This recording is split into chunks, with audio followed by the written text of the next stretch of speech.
And now, here is your host for Tooney Talk Wrestling, Marvin Movie Monster.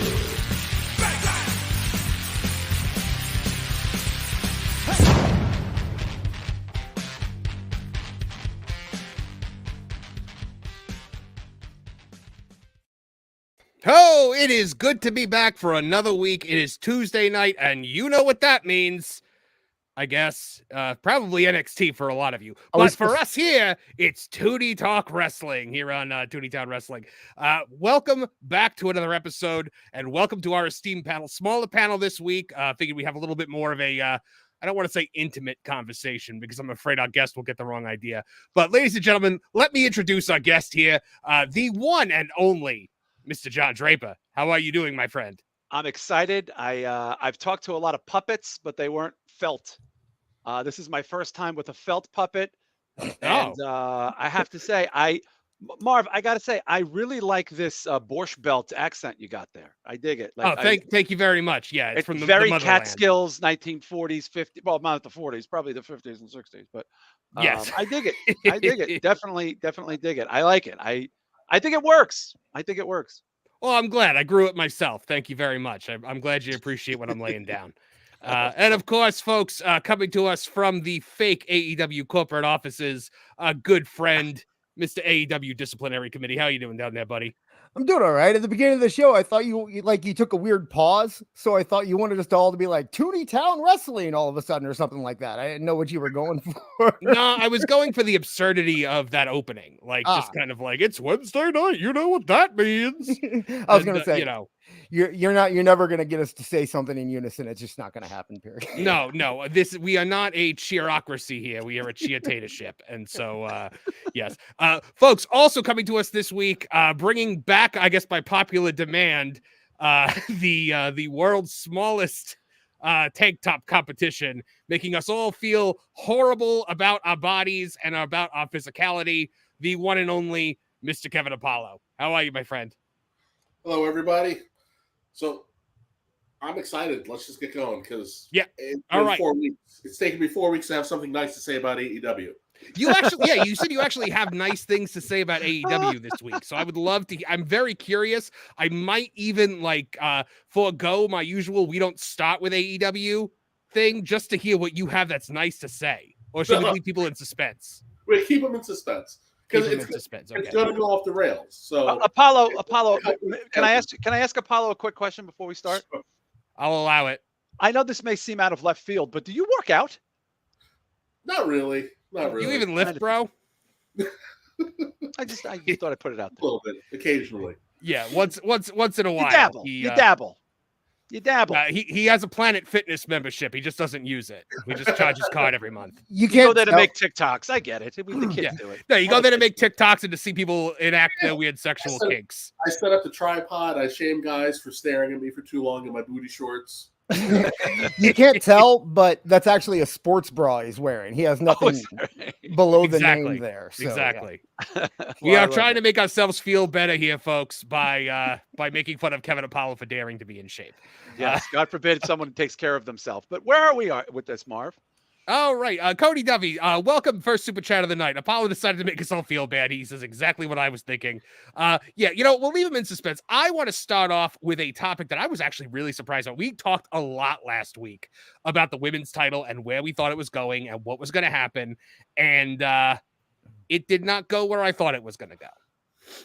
We were all thinking Liv Morgan. We were all thinking Nia Jax, and it went to Becky Lynch, a refreshing change of pace. So Drake, how did you feel about the fact that they kind of were like, LOL Becky wins, like kind of like the LOL Cena wins meme?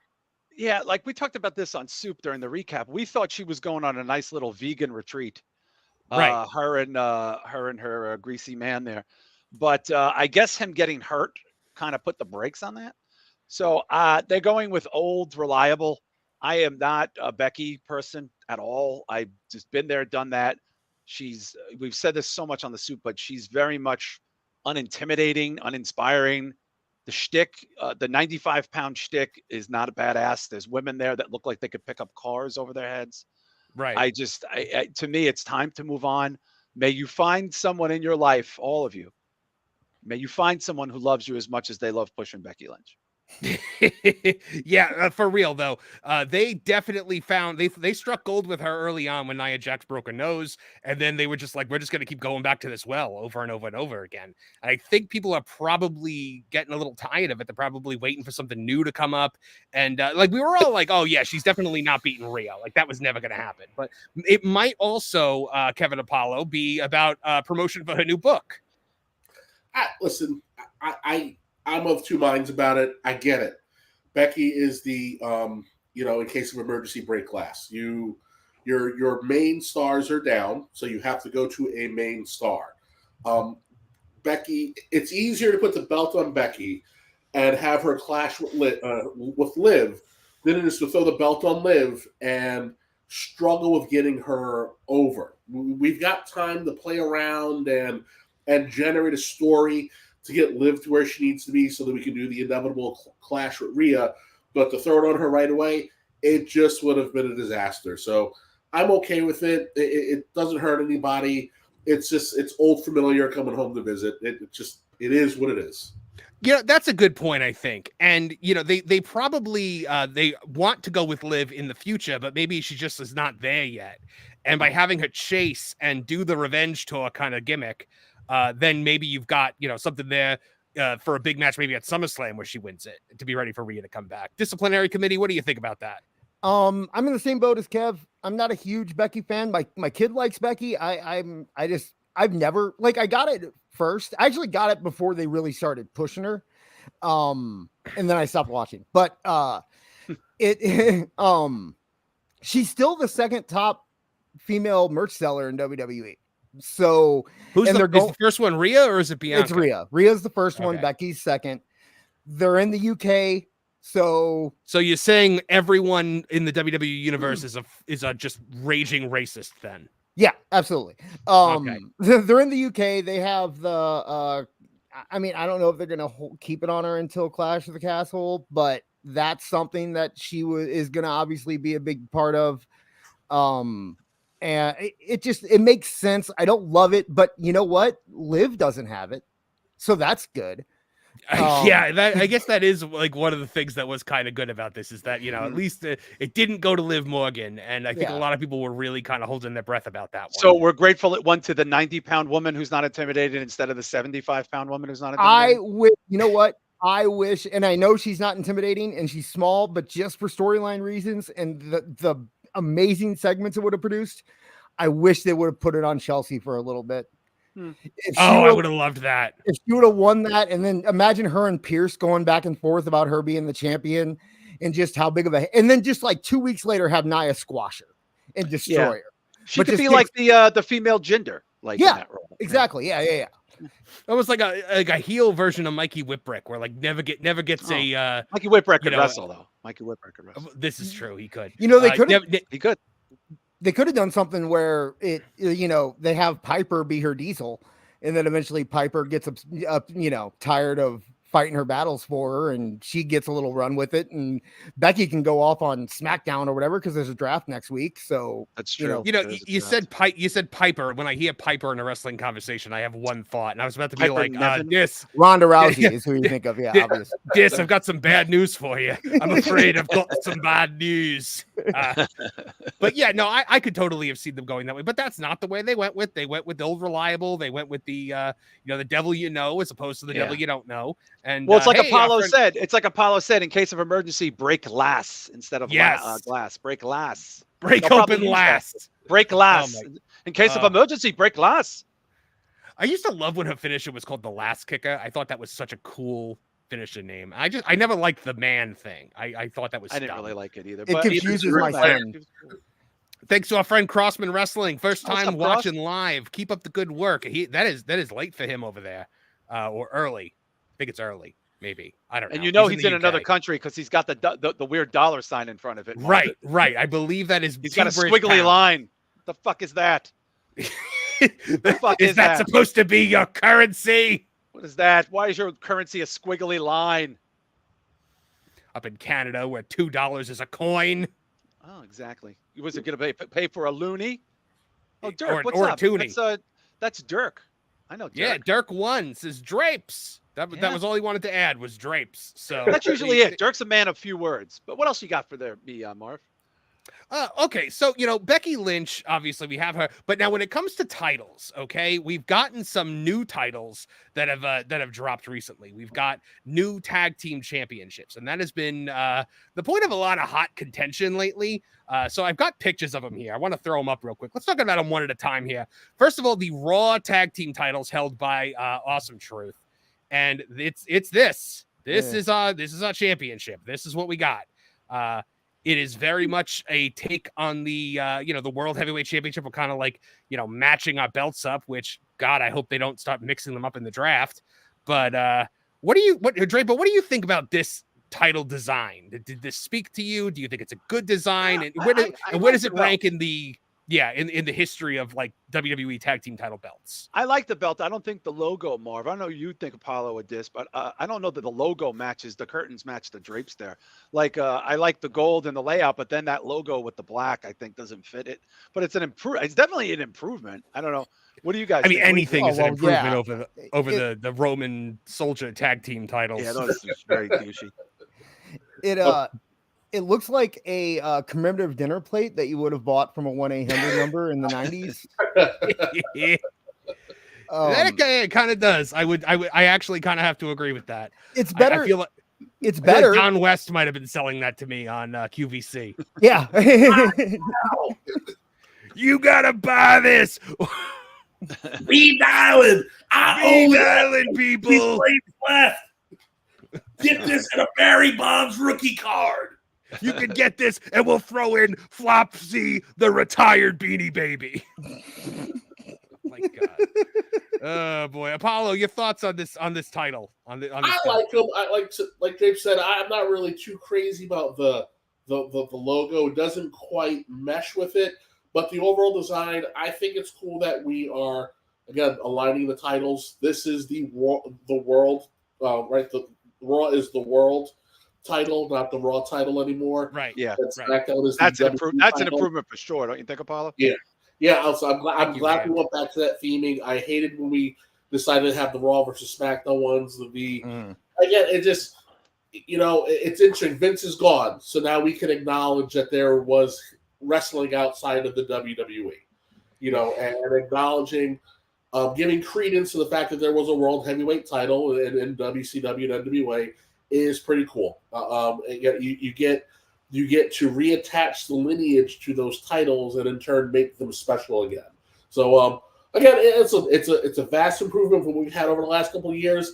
I've never been a fan of just two big W's, sitting in the middle of the belt. I wasn't really a fan of the penny tag titles.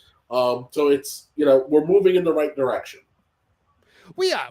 And, so now that kind of brings us to the SmackDown tag titles. Hold on, let me pull those up here. The SmackDown tag titles are the worst thing that ever happened to the Raw tag titles. Why do you say that? Because they're beautiful. They are very nice. They are. They look nice. They look nice. I saw a lot of people hating on them. They remind me so much of the New Age Outlaw ones, like the ones that were around for forever. Yeah.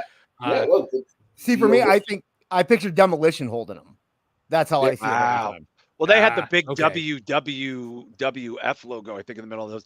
Do you guys remember when they had the UK title, the international title, like in their? Yes. Mm-hmm. Wasn't that a gorgeous title? That's when they gave Shawn at that point. Title was the best looking belt ever, as far as I'm concerned. That belt was gorgeous.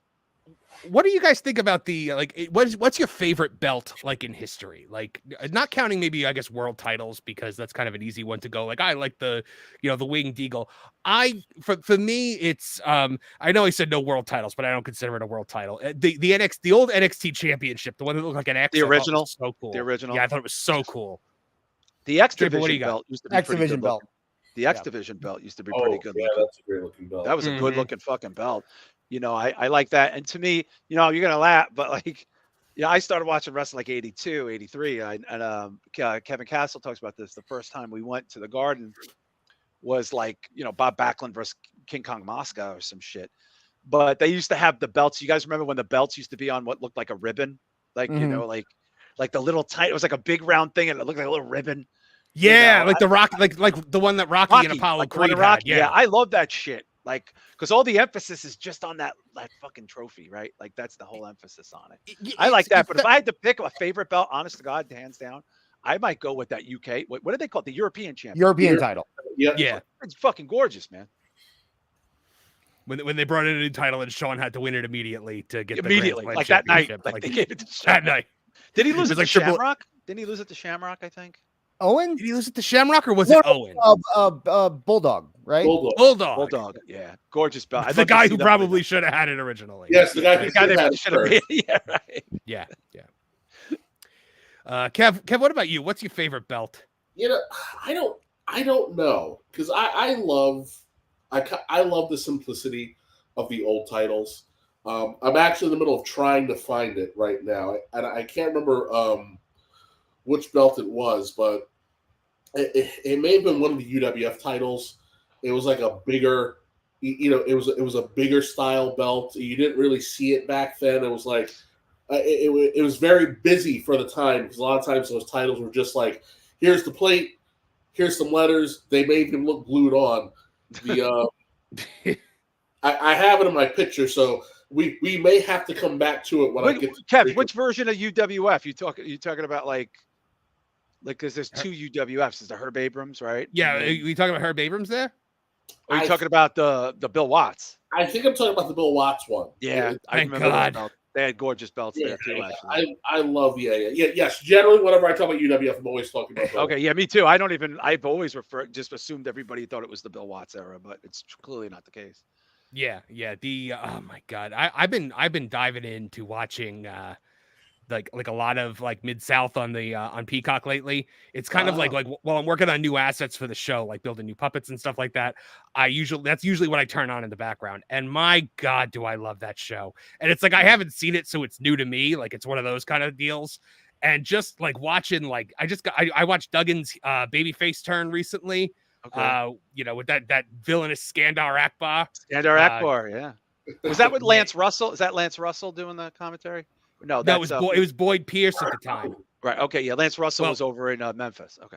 Yeah, it was Boyd Pierce and Bill Watts. I'm waiting for young JR because I got to get to. They put a flag on the cowboy. The Cowboys under the flag. The Cowboys under the flag.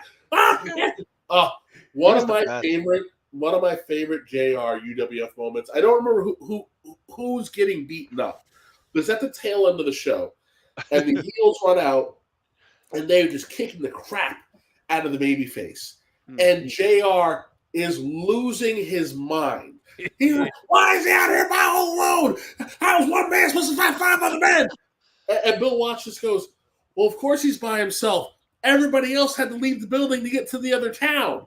It's like it's one of those things where it's like, yes, when you watch wrestling, you always go, oh yeah, wait, why is the babyface always alone? Why do the heels always find a way to work together? So he can get jumped, Apollo. Duh. I get it, but it was one of those times where we actually had a reasonable answer for it. That's one of the I love with Mid-South, the way that Bill Watts always had a reason for everything. Like I remember I remember, hold on one second, I gotta stop my camera real quick.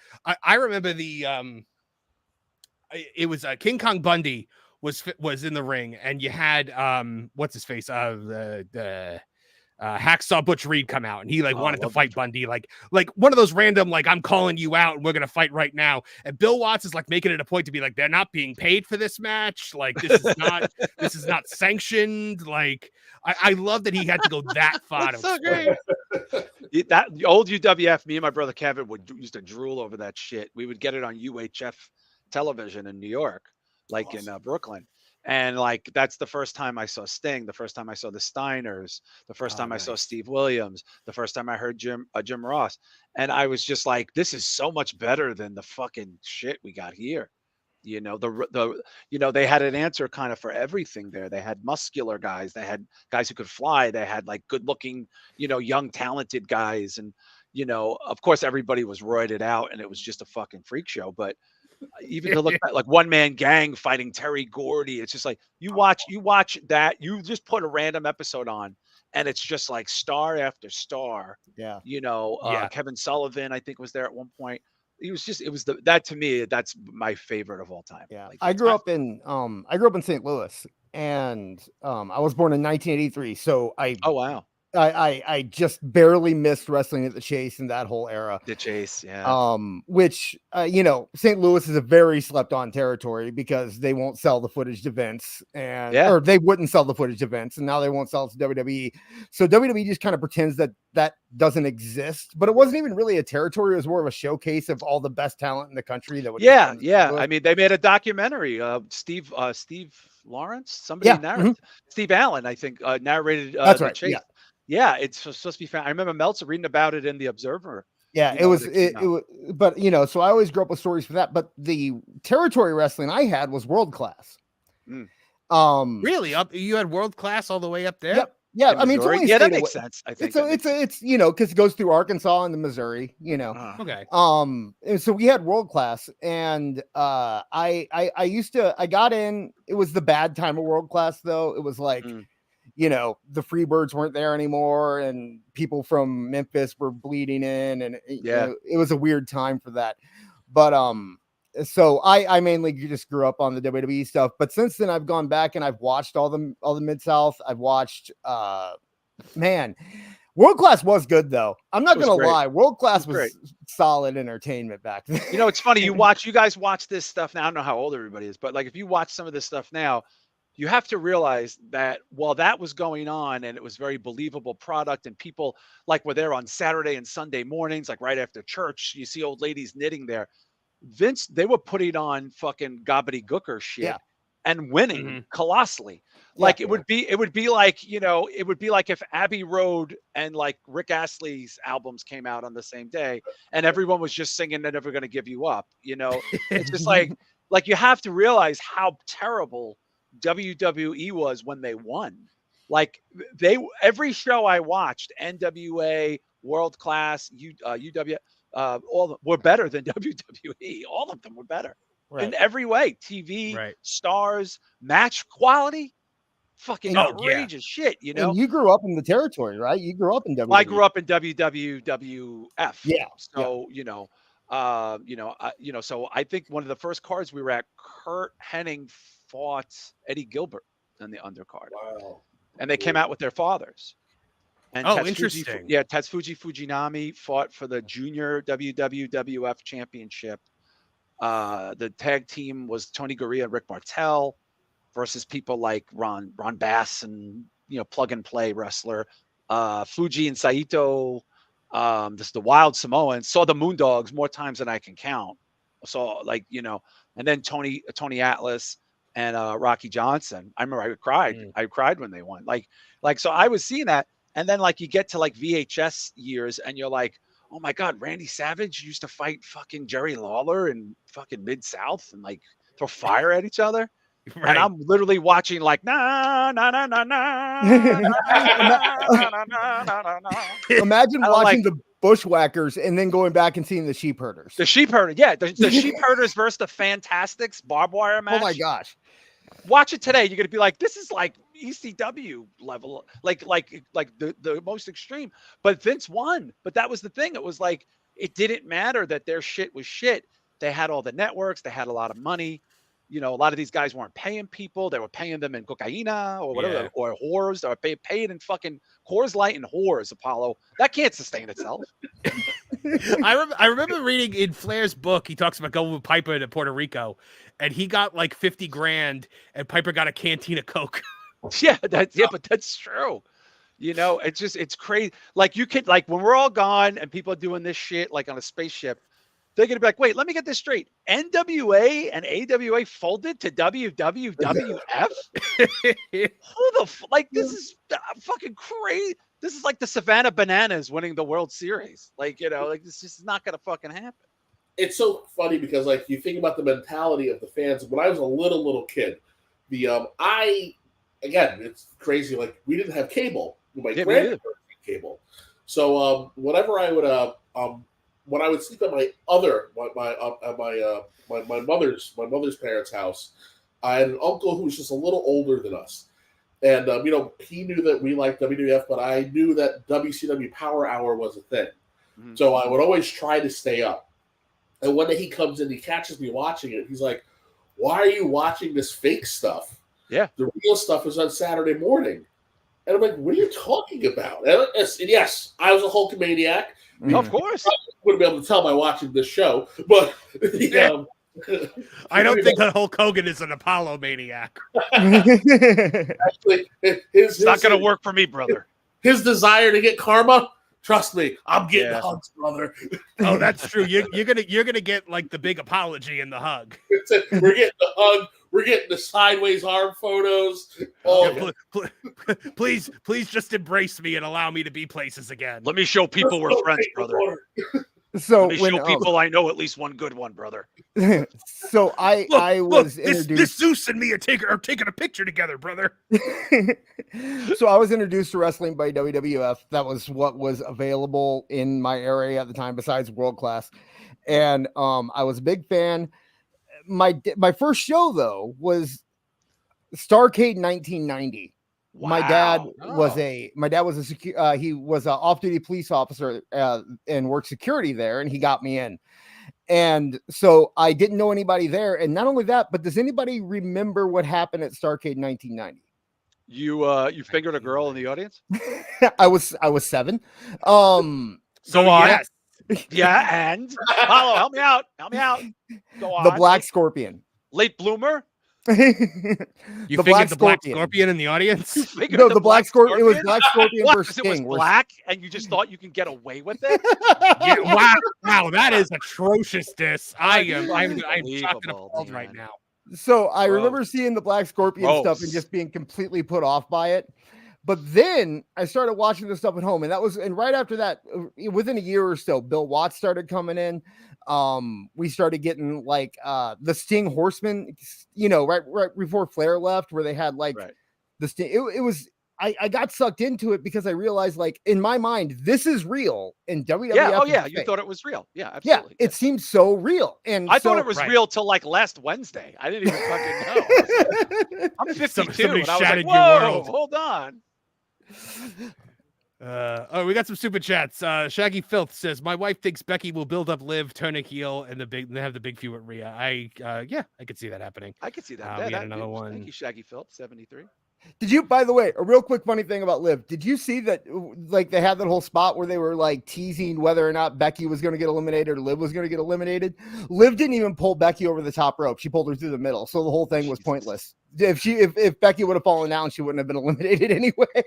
Well, unless it was one of those old school divas battle royals. Oh, I remember that. Yeah. Where they just had to go out of the ring. They didn't have to go over the ropes. Is the last Divas Battle Royal the one where Gail Kim eliminated herself?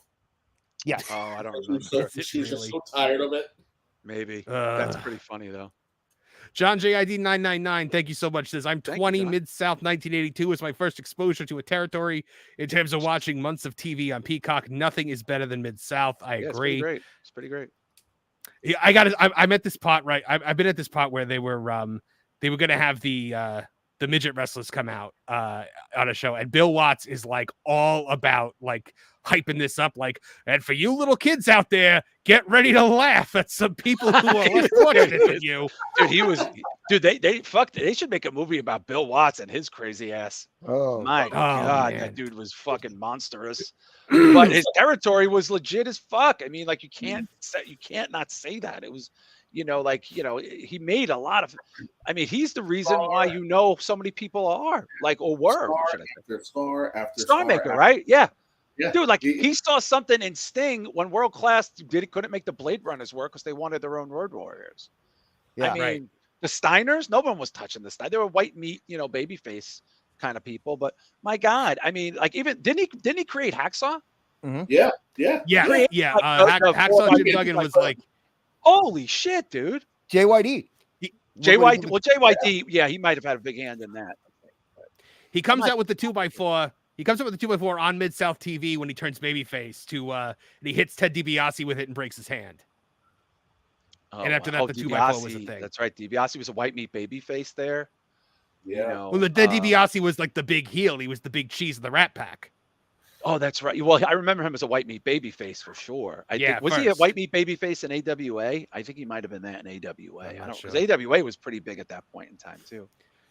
George Captis says, I was at the WWF TV tapings where the Honky Tonk Man won the Intercontinental title from Steamboat in Buffalo, New York. Oh, that's awesome. Jesus. Our friend Awful Wrestling. At the first, SummerSlam. Oh, really? So the first one ever? Yeah, I was there with Warrior. Yeah, I was at the first one. Nassau Coliseum. Oh, that's awesome. Warrior beat Honky Tonk Man. This is the most loudest thing I've ever in my life. I was about to say, like, what was the reaction of the live crowd there? Like, when people he would out jump, like literally jumping out, hugging each other. If you even watch it in the video, you could see people are like, it was like a World Series win or something. Like people just couldn't fucking believe it because it was over so quick. And the music didn't even stop. As soon as you heard that music, your life changed. I was 17, and I was like, fucking yes. And me and my 3 friends were like, fucking yes. And he just books out, runs the ropes, hits him with the shoulder spear, and then fucking finishes the match, whatever, and then runs out, and your ears are ringing. Dude, you got to look at the crowd when that happens, and it's just like people are like jumping up and down. Kayfabe is very real and very alive and well, man. You know, and it was just one of the fucking most monumentous things. That could have headlined. I mean, it would never have headlined, but that could have headlined. You know? That wasn't even announced, though, was it? Like, wasn't Warrior like a surprise for him? Yeah, they did. Because he was like, "I'll beat anybody. I don't care. I'll beat anybody. You say anybody out here, blah blah blah." Yeah, I'm like, because it was going to be Brutus Beefcake, and then Ron Bass. They did the whole censored X thing. Yeah, Brutus Beefcake. That was so cool. Yeah, but they would throw the X up for the blood. Oh, that's the greatest. Now they do it when someone's balls pop out. Throw the X up. Oh, we got a testicle out. Divert the cameras. Yeah, avert your eyes. Don't look at the ball. Then Kevin Dunn zooms in. A shaved ball was exposed. I was watching WrestleMania 10, and like they do the spot where like Razor pulls down Sean's tights, and Kevin Dunn lingers on Sean's white ass for entirely longer than was appropriate. Was he wearing a thong at that point? Because that's how you knew the spots were planned. If a guy was just magically wearing a thong that day. I'm pretty sure Sean always wore a thong. I think that was. Yeah, then he wore it on his face afterwards. That's how he got his smile back. I don't know if you guys knew that. I heard that he lost it. I didn't hear that he got it back. I heard that he traded his left eye for it. Well, that was back in the game. Going back to the European, right. That was cool. Going back to the European title. We got corrected. He actually laid down and lost it to Triple H, so he didn't actually lose the title. Oh, that's right. Because that's right. They switched belts. They switched belts, which would not be the last time DX did a similar thing. Billy Gunn did that with Road Dogg, where they switched the Hardcore Championship with the Intercontinental. The weirdest thing ever, right? Like when Road Dogg is feuding with Bob Holly and Al Snow, and Billy Gunn is feuding with Shamrock and Goldust, and Val Venus, and then all of a sudden they just switched going into WrestleMania. Yeah, they just handed each other belts. Yeah, so weird. I remember that. I loved that time though. That was a fun time. That was a fun time. Yeah. You wouldn't miss a week. You would not check out for a week because you would be like, I won't know what's going on. And you had nothing to talk about. Like I was in middle school at that time, and like you didn't have anything to talk about in school on Tuesday morning. Yeah, I was in my 40s apparently, according to the internet. So I was in my 40s instead of my early 20s. Awful Wrestling checking in. We'll have him back next week. Says these kids missed out on some of the best wrestling in the 80s. Eric Embry, Dundee, Midnight, Stingo Warrior, Miss Texas, Lawler, Gary Hott, Kabuki. Oh boy, we sound like old men here, don't we? Like just reminiscing about the good old days. But yeah, I didn't miss it. I was there. Awful Wrestling. Hello. He's not talking about us. We're not the kids. Oh, he's talking about the kids. I was gonna say the kids today, like the modern kids. Though I can't imagine that the Gen Zs would have done very well with Bill Watts, and I can't imagine Bill Watts would have done very well with them. Oh, no, probably not. He lives around me, actually. Watts? Yep. He is a hermit. He lives out in the woods somewhere. Wait, Bill Watts is alive? Yeah. Yeah. Yep. Oh, that. See, even I knew I that. thought he died a long time ago. Nope, he's still around here. He lives out in the woods. I know he's close because he's got to be in his 90s. Yeah. Yep. But he's out there. They have not made the illness that can kill that man yet. We have a joke. We have a joke, me and my brother, that one day we're gonna find Bigfoot and we're gonna find Bill Watts. Those are the two people we're gonna go. Dude, I'll tell you right now, I would pay cash money to get a fucking shoot interview with that motherfucker. Man, it would be so interesting. There'd be a lot of talk about Jesus, though. You talk about his Jesus is white, definitely. I can tell you that. He's gonna talk about white Jesus. You know, he's probably not even. He's only gonna talk about Cena in the white context, not black Cena. He doesn't like Right. Black Cena. To be fair, Watts would have looked at Kev right now and made him the top star in his company. I see something in you, boy. But it is that, like, he promoted black talent, but he was a fucking racist. Yeah. Like I don't I mean, know. he was behind JYD and Ron Simmons, right? And Butch Yeah. Reed. And Refrigerator Perry. And not Perry. We're forgetting a lot of people, a lot of minority wrestlers that he Oh, the pushed, cat, I'm big telling cat. Yeah, Ernie Ernie Ladd. Ladd. Ernie Ladd. He let Ernie Ladd run the territory. He was Mhm. one of his primary bookers. I mean, how do we wash that? Like, honestly, Kev, like, how do we wash that if the guy's known to be a rampant racist, but he gave his territory to one of his closest friends that he probably knew personally? They might have both played football together at some point. Well, I And say then he it's pushed one all of this black talent. Well, I say it's one of those things where it's like, well, you know, what people say and then what the guy did.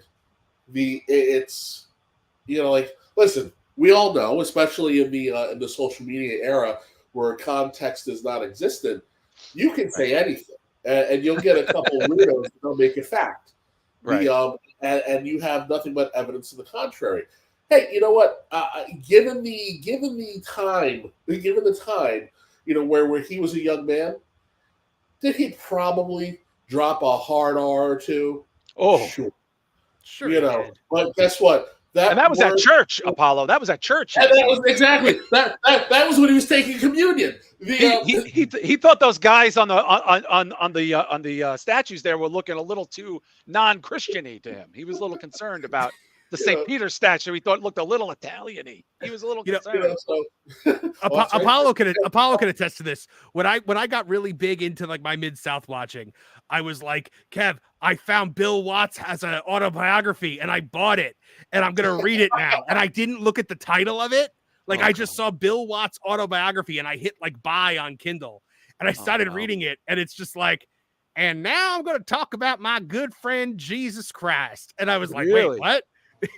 Oh my god! Then I started like thumbing through it, and all of a sudden I'm like, wait a minute, hold on, and I went back to the title page, and it's called "The Cowboy and the Cross." I've heard, yes, Mish talked about this, and you know what's crazy is I think a lot of these guys, because they know they were kind of shitty in their middle age and young years, they start thinking, oh fuck, if God is real, I might be in trouble here.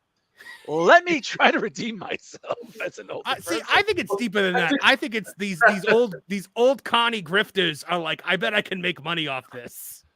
You think so? Yeah, I had a friend who was he was my manager. I think he was probably about 12 years older than me, maybe a little more. And we for whatever reason decided he wanted to go to Fridays to have a daytime libation, which tells you that he obviously had some struggles. Wow. But while we're sitting there, you know, he tells me the story about how he got divorced. Before he became my manager, he was a top VP in Chase Bank, and he decided that he was going to screw his boss's wife on his boss's desk, and his boss caught him. His boss was friends with some police. He gets pulled over one day, and there's a giant bag of cocaine in his trunk that magically found itself there. Wow. Then after he got arrested, the boss called his wife and showed him the surveillance photo of them walking into the building because he didn't realize that the offices had a security tapes. So you fast forward, he goes, you know, I've done a lot of really crappy things, and as you kind of get older, you start to ask yourself, well, what if there is something on the other side? He's like, I'm not a religious man. I don't know if spiritual is the right word, but you know, maybe you got to start. You start deciding that you got to try to pad your numbers a little bit, just in case. What I'm saying. Your way. And I honestly think that's a lot of it. Yes, are there one or two grifters who are like, we're gonna make some money off of these March Jack, like Ted DiBiase? But you know But a lot of these guys, you wake up and you realize, wow, I've done a lot of really shit things, and I'm still here when a lot of people aren't. Maybe I need to, get some of this red off of my ledger. Yeah. But by the way, guys, don't forget Joey Ryan's a born again Christian. Let's. What else we got? Is he really now? That was his grift. Yeah, he was washed in the blood. That's what he was saying a couple of years ago. I don't know if he's still true. That guy will do anything to get back in the ring. Anything to be famous. Anything to not get a day job. You think he's doing that to kiss up to the Bucks? No, I think he's doing that because he knows once you say that, there's nowhere to go anymore. But Yeah. Jesus forgives me. So who cares about all the women that I may have allegedly done things to? I didn't do it to any of the women in the Bible, and they're running the show. Well, you got to remember the old gangster movies. But at the end, he's in the shootout with the cops, and then he takes a couple to the chest, and as he lays down, he always goes, "Forgive me," and then the light shines on his face. As long as you can ask for forgiveness before you go. That's kind of the gig. That's the gig. That's the, I was raised Catholic. That's the gig. You just got to ask. Yeah, I was too. I went to Catholic school the whole nine. Family Guy has a great one where it's like Osama bin Laden when SEAL Team 6 kicks in the door and they point the gun at him and he goes, "I accept Jesus Christ as my personal savior." And they shoot him and then like the next second he's in heaven and he's like, "Yes." Yeah. Or how about that when Ned Flanders is asking God why he's being so mean to him and he goes, "I even kept kosher just to be on the safe side." You know what I mean? Like, oh god. Shaggy Phil 73 says Apollo's set makes me think he's in a casting couch. I thought that too when I first logged in. I'm like, am I supposed to fuck somebody? Like, what is going on? I didn't know fucking was happening. I've been lazy. I haven't put up my posters yet. I got to figure out how to rearrange the room. I had this room built so that I could actually use it as an office, and then we stored a bunch of baby shit in here. Then out the babies here, I got it all out just in time so I could start doing this show. And yes, I realized that as I've blurred out the background, you're probably waiting for someone to walk in the door to ask me if I'm ready to pay the plumber. Did you take a look at my reel, Mr. Apollo? Very different show than I was promised. This was not in the syllabus that I received. Really? Because I specifically told Neckbeard to tell you to be. No, I said I'm for the nudity. I haven't shaved. Clearly, right. I mean, imagine this downtown. Kind of No one wants to see this uptown. Can you imagine downtown? Forgot it. I've been naked every week. I don't know if you guys realize that. Do you usually podcast pantsless? It's no pants party over here. It's no pants Tuesday. Pants party. Look, I'm 70 degrees here. I'm a monster. We don't wear clothes, so I got you. I'm just floating free. I'm a little less hairy than Marv. While we're on the subject of Bill Watts and putting the belt on guys like Junkyard Dog and Ron Simmons and all that, I think that's probably an unintentionally pretty good sequence over into Swerve Strickland finally becoming the first African-American AEW champion. Or that's the ticker tape parade, the Yub Nub song that has been going on since. You know what? One of us needs to start this off, and I'm just going to randomly pick somebody to start it off. Kev, you go. Black guy, go. Listen. Not all moments in Black history are created equal. You mean this isn't up there with Rosa Parks? Jesus H. Christ. The fact that we keep screaming African American history is douche chilling. It tells you that they probably don't interact with entirely too many Black people. Listen, I'm gonna go for a little shock value here. I don't care how much cocoa butter you rub in that belt. I'm not buying it. Swerve is being set up for failure. He's being set up for failure.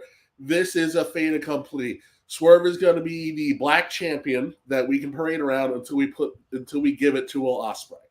That is about it.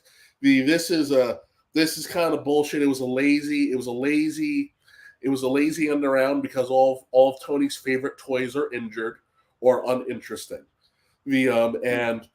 Swerve has been talking about for an entire year how he was going to be the first Black AEW champion.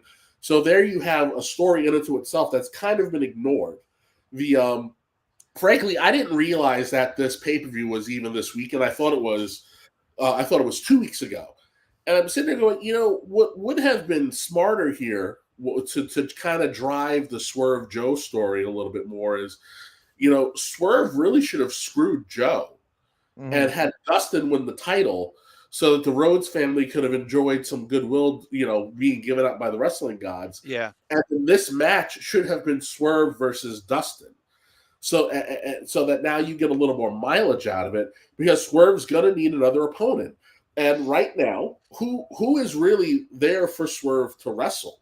The Velvet Cowboy. I swear to God, if they go with Hangman Page again, I'm going to... They're going to give it to the sensitive cowboy. Yeah, I'm tired of the soy boy cowboy. Cowboy. Oh God, what I can't remember what I called him. The Magnum soy latte. Yes, I had a good name for him too. I can't remember it. It's like so now no one's watching this dumb show. Swerve is just the babysitter for the summer. It is the equivalent of my black uncle through marriage. This is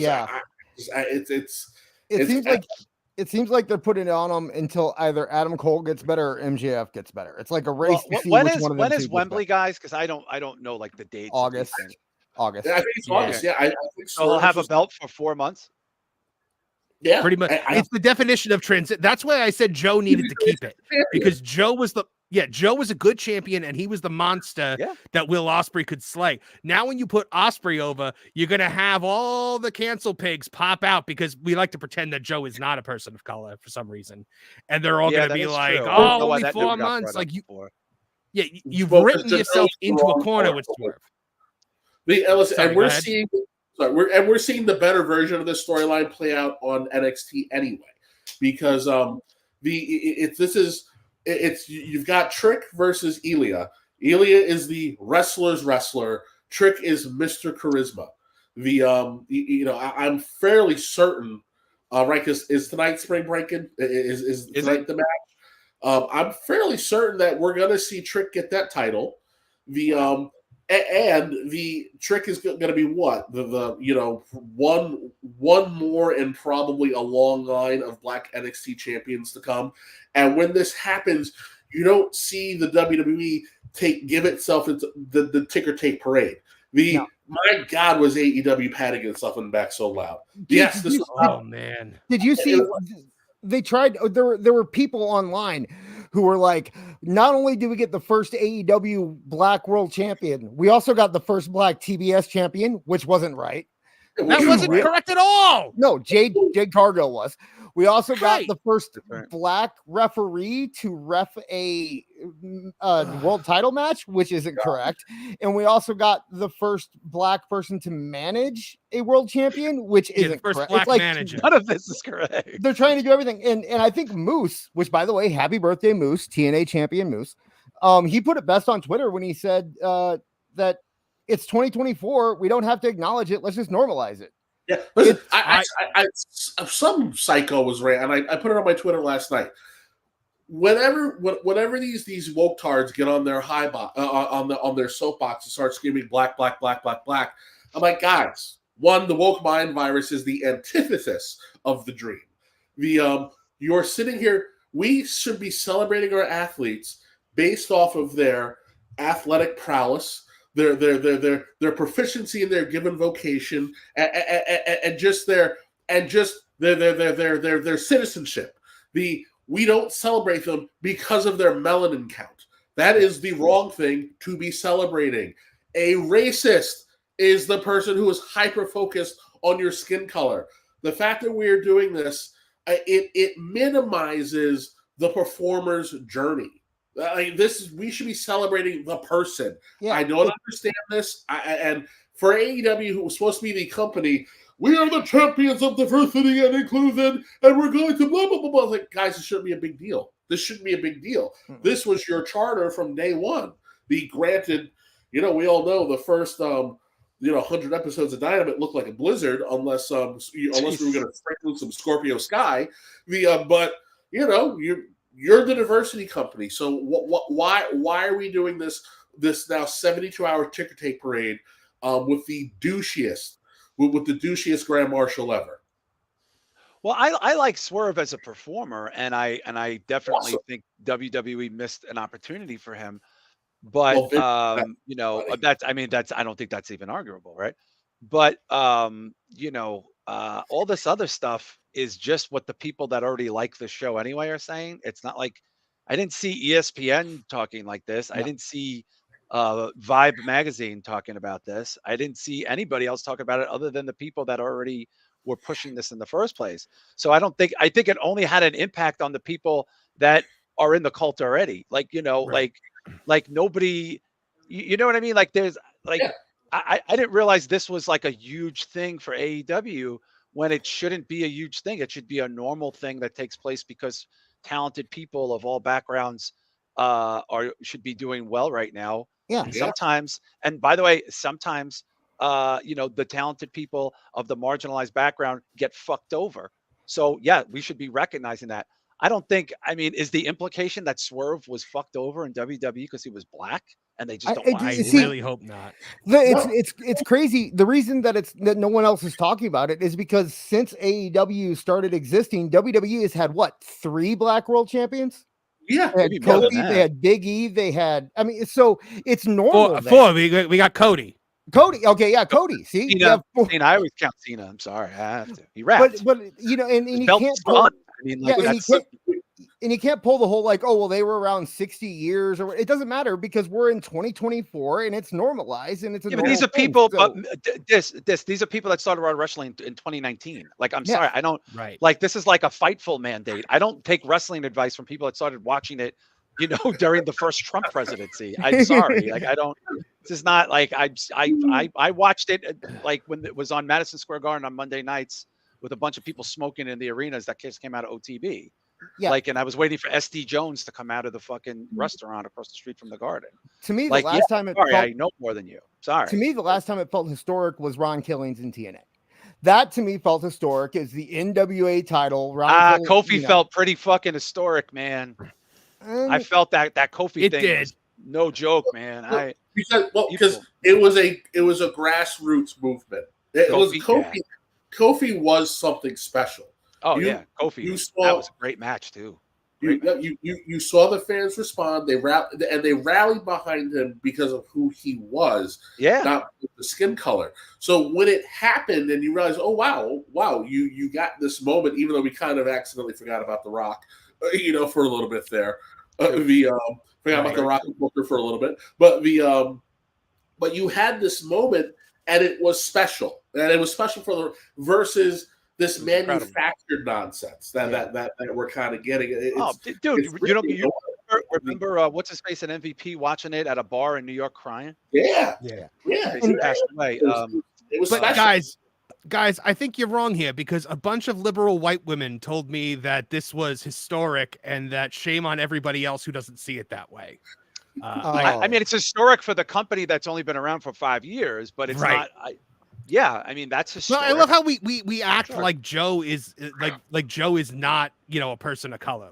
Like Samoans just don't count for some reason. Apparently, no, Joe doesn't count. It's just Joe because he's not in the family. Just Joe. He's not, so he's not a real Samoan. He's not, in the family. So I think first of all, my brother Kevin, and this is and I hope he doesn't get upset about this, but this is the God's honest truth. Kevin Castle, when Ron Simmons won the WCW, cried like a baby. We loved Kevin was sobbing.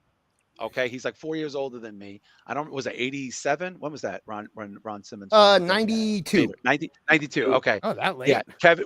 He was crying because that moment felt so special. So I'm sorry, you'll have to forgive some of us what were around when. By the way, 1992, not a lot of black champions.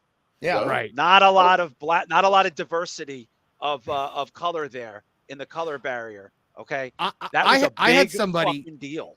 Yeah, I had somebody who started watching wrestling like during the pandemic because and so she's trying to tell me that the way WWE uses its women is terrible. And I'm like, okay, you did not sit through the butterfly belt and all this to get coffee and shit and to make sandwiches and shit? What are you talking about? She's telling me oh yeah, the way and she was trying to explain to me. I'm like, look, I know a lot more about this than you. I know the history of this, and I'm telling you the way things were. And she was like, you're mansplaining that at me. I said, no, you're fansplaining that at me. Mansplaining.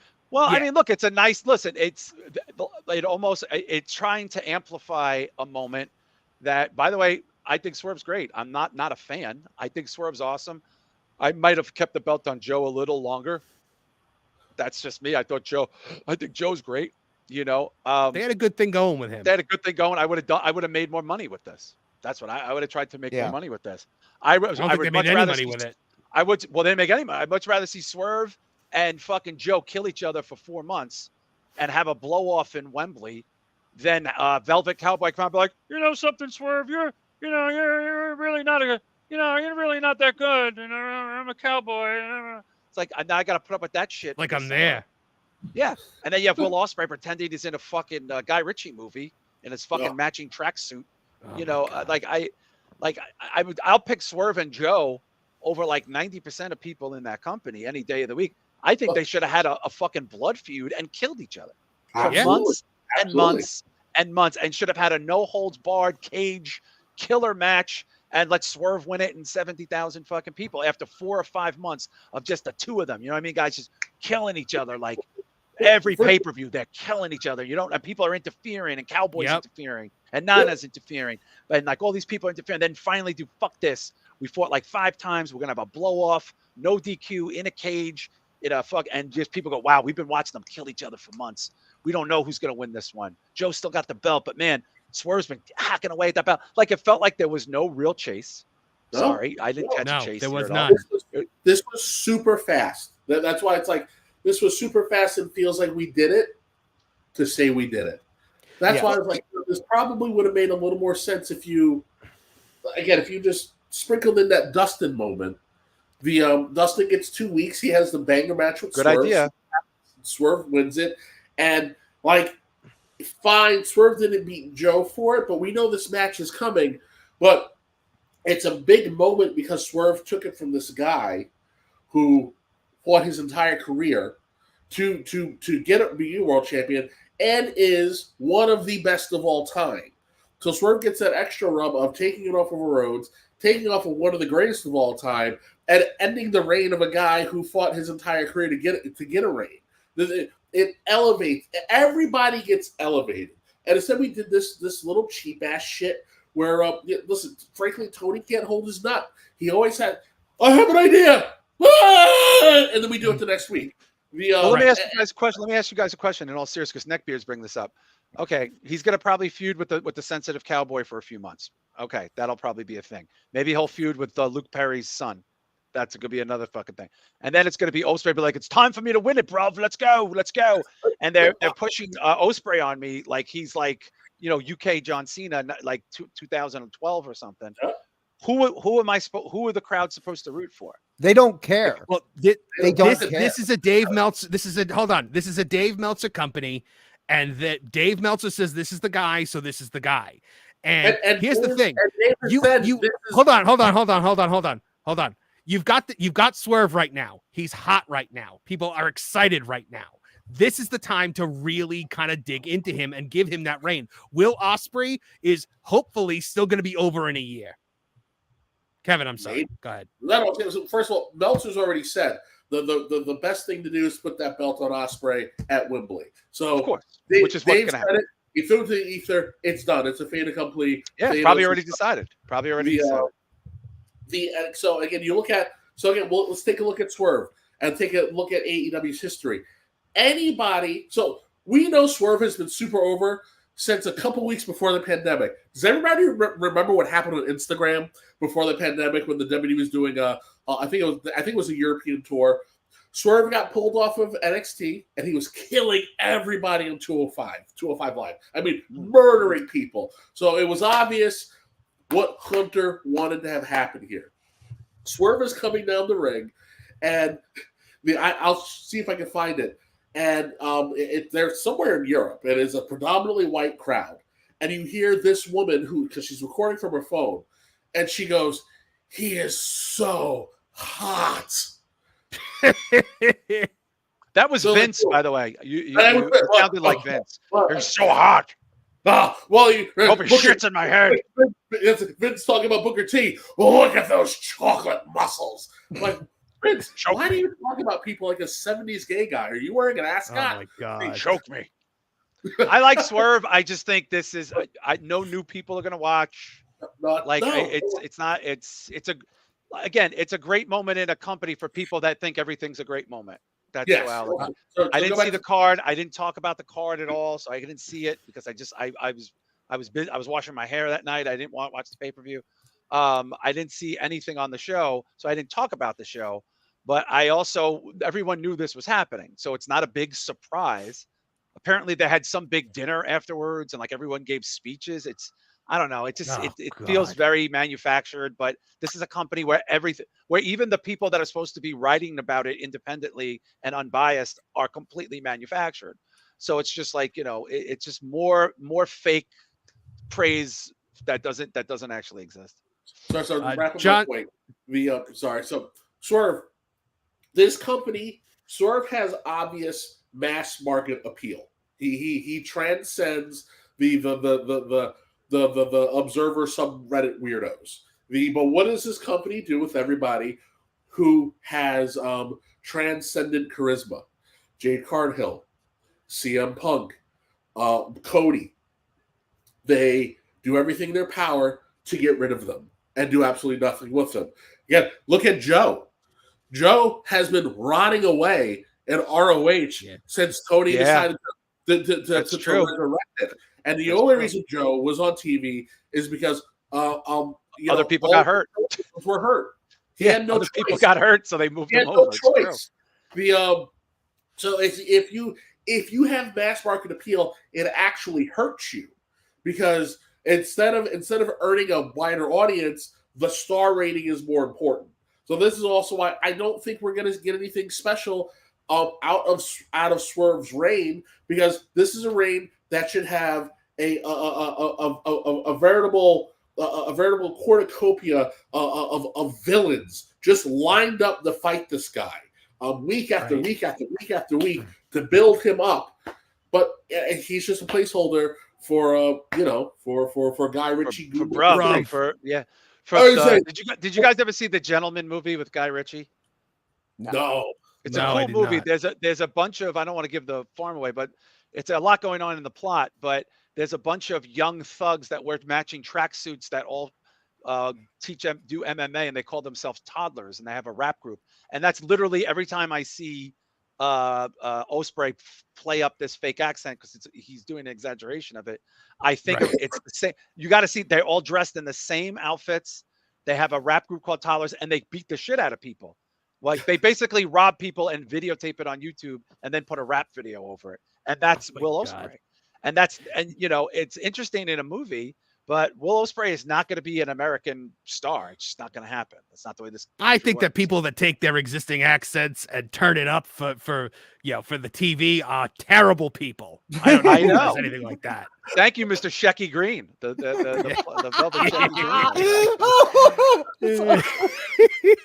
I actually have a British accent. A Gilbert joke. You did a Gilbert joke. Gilbert joke? Yeah, like a Gilbert Gottfried Two joke. bears walk into a bar. The first bear says, "Suck my dick." The second bear says,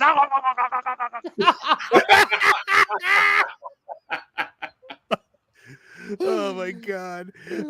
John JID 999, thank you very much, says, will All In 2024's attendance surpass last year's? So I'll answer this one first. I think I think that it will not surpass the fake attendance last year in reality, but I think that Tony will buy as many tickets and give as much fake attendance as possible to make sure that it's not less than last year.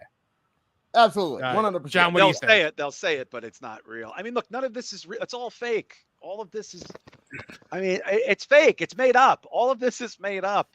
They're going to say 93,472, and then fucking, Jack Perry's going to get it sprayed on his taint, and then he's going to fucking face plant it on Orange Cassidy's mouth, and that's going to be the summer feud. It's just made up stuff. I mean, I don't watch WWE programming. I watch the big shows for the soup, or I'll watch like a pay-per-view from home. But one of the beauties of not being on a weekly wrestling show for the last 3 years, I don't have to watch every fucking thing that comes on. I don't watch it. I don't care. Right.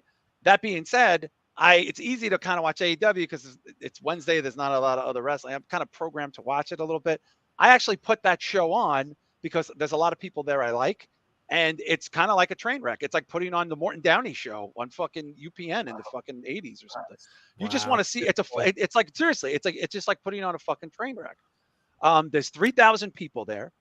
There's more people in wrestling podcasts talking about the show than there is at the fucking show. Mm-hmm. So what they do in London in one day papered, with soccer chants that I don't understand, because I speak American. I don't care. Like, it's not a big. Speak They're gonna come back from Wembley, and that Wednesday there's gonna be 2,600 people to see Will Ospreay holds. Oh, we did it, bro! It's like, okay. He'll be holding it up in front of a half-empty arena. The Hardcam side will all be just empty chairs. You're optimistic, my friend. Half empty. You're right. I am being. They would love half empty. They would love half empty.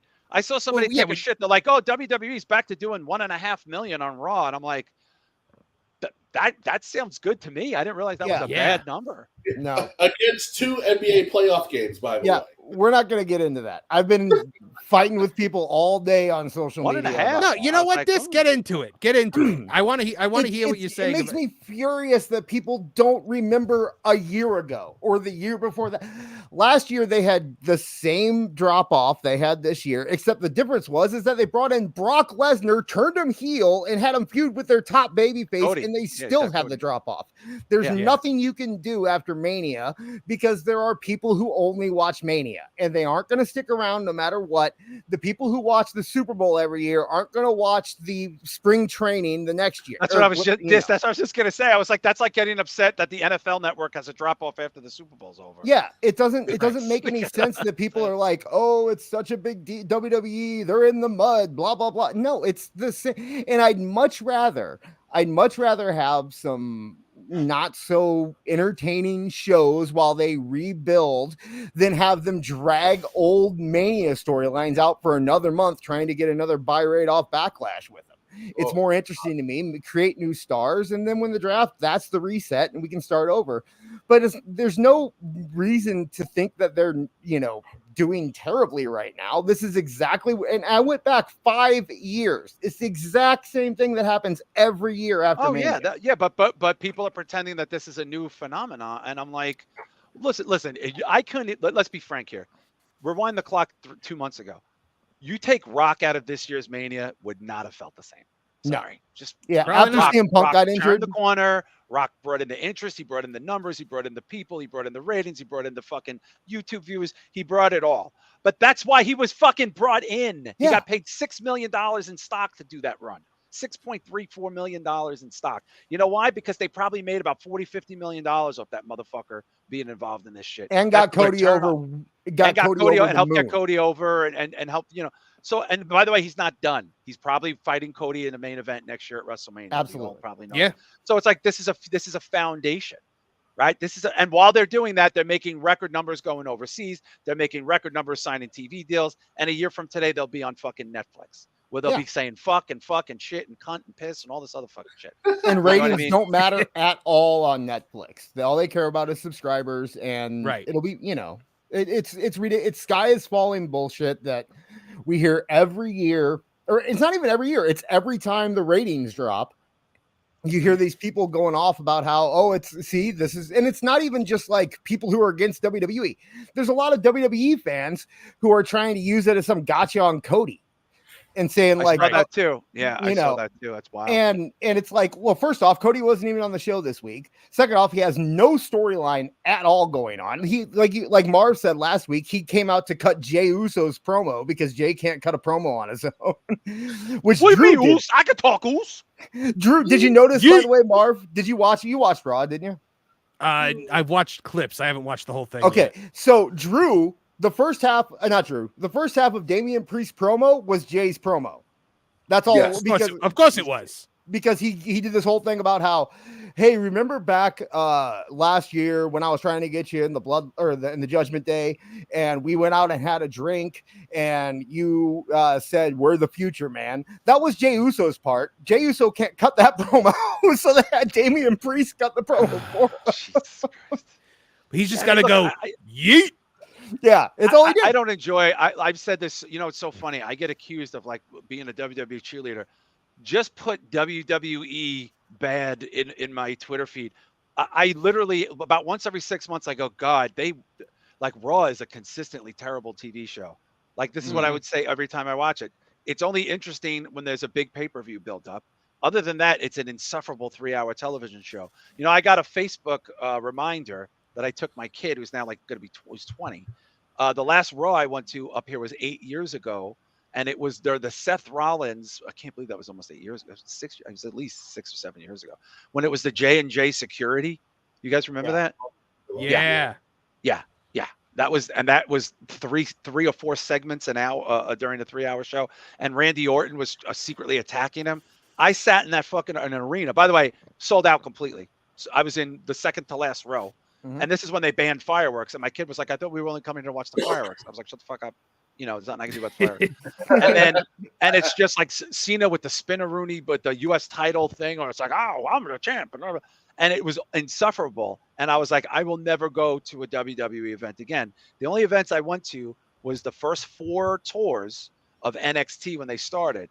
And the first one was one of the best fucking shows I've ever seen in my life. The second one was one of the best shows. And then the third one wasn't pretty good. And then the fourth one was pretty terrible. And then they stopped touring. You know what I mean? Like I can't cheerlead something that A, I don't watch because I think the TV shows are terrible. And B, I'm on the record taking huge, colossal fucking shits on this because it's bad. A lot their episodic TV shows are terrible. I've not watched NXT since it rebranded. I can't believe I think it feels very Bush. I don't like a lot of the stuff they do there. I don't like a lot of the people whose names I can't even remember. I just put it on and I go, nope. Yeah. Nope. See, I'll be the first one to admit, if I didn't have a 10-year-old child who was 1 year into his wrestling fandom, I probably wouldn't enjoy WWE nearly as much as I do. But being able to live vicariously through that kind of changes the whole show for me. Don't you hate when they ask a lot of questions though? Isn't it getting your nerves? He's pretty good about it. He will go on YouTube and look stuff up. He wants to see it instead of ask me. So like he's learned all about The Undertaker. He's learned all about that kind of stuff. But like, the Chad Gable stuff would have not hit nearly as hard if I didn't have a 10-year-old sitting next to me screaming at the top of his lungs about it, and it's neat to see him enjoying the thing that I loved when I was his age, Oh, sure. So it changes the whole way you watch until he wants to get a girlfriend, then I'll have to pretend that he never watched it. But other than that, you know what? We all go through that. We live in rural Missouri. All the girls watch wrestling out here. Really? Yep. So wow. Does every guy act like Randy Orton there? No, actually the boys don't watch wrestling. What do they watch? Like hunting shows, like monster trucks. Trucks. Typically. Right. Racing. You got to lean into that stereotype a little bit harder, I guess. Yeah, we live by a racetrack, so yeah. Do you really? Yeah. Oh yeah, we're about 10 miles away from a big racetrack out here, so. Plenty in Pixelot, thank you for the super chat. It says, does this make Joe's reign feel kind of awful to anyone else? Nothing against Swerve, but didn't Joe only survive like 2 title defenses? Yeah, and one of them was against Hook. When Hook took it to the distance. Everybody's like, boy, they missed the car. They really missed it with Joe and WWE. And I'm like, he's a transition champion fighting guys that look like they should work in Sunglass Hut. And Joe was injured his entire time he was in WWE. Entire time. Joe would get injured walking to work, like from the car, and he would miss 9 months. Joe massacred Rey Mysterio at effing WrestleMania. Joe was essentially a god of fire anytime he touched the microphone. When he destroyed Jeff Hardy, we know they moved Joe so that he wouldn't have to be on the same show as Roman because Roman couldn't talk yet. If Joe didn't get another concussion, Joe would have been a WWE champion. It actually breaks my heart that Vince that Joe got fired and they're like, what? 3 months later, Vince got removed. Where if it just happened a couple weeks earlier, we could have avoided Joe being trapped in the Phantom Zone that is AEW. Mm-hmm. Well, yeah, I think Joe and Keith Lee would have been huge stars in WWE. Absolutely. I mean, the fans were the fans were behind them.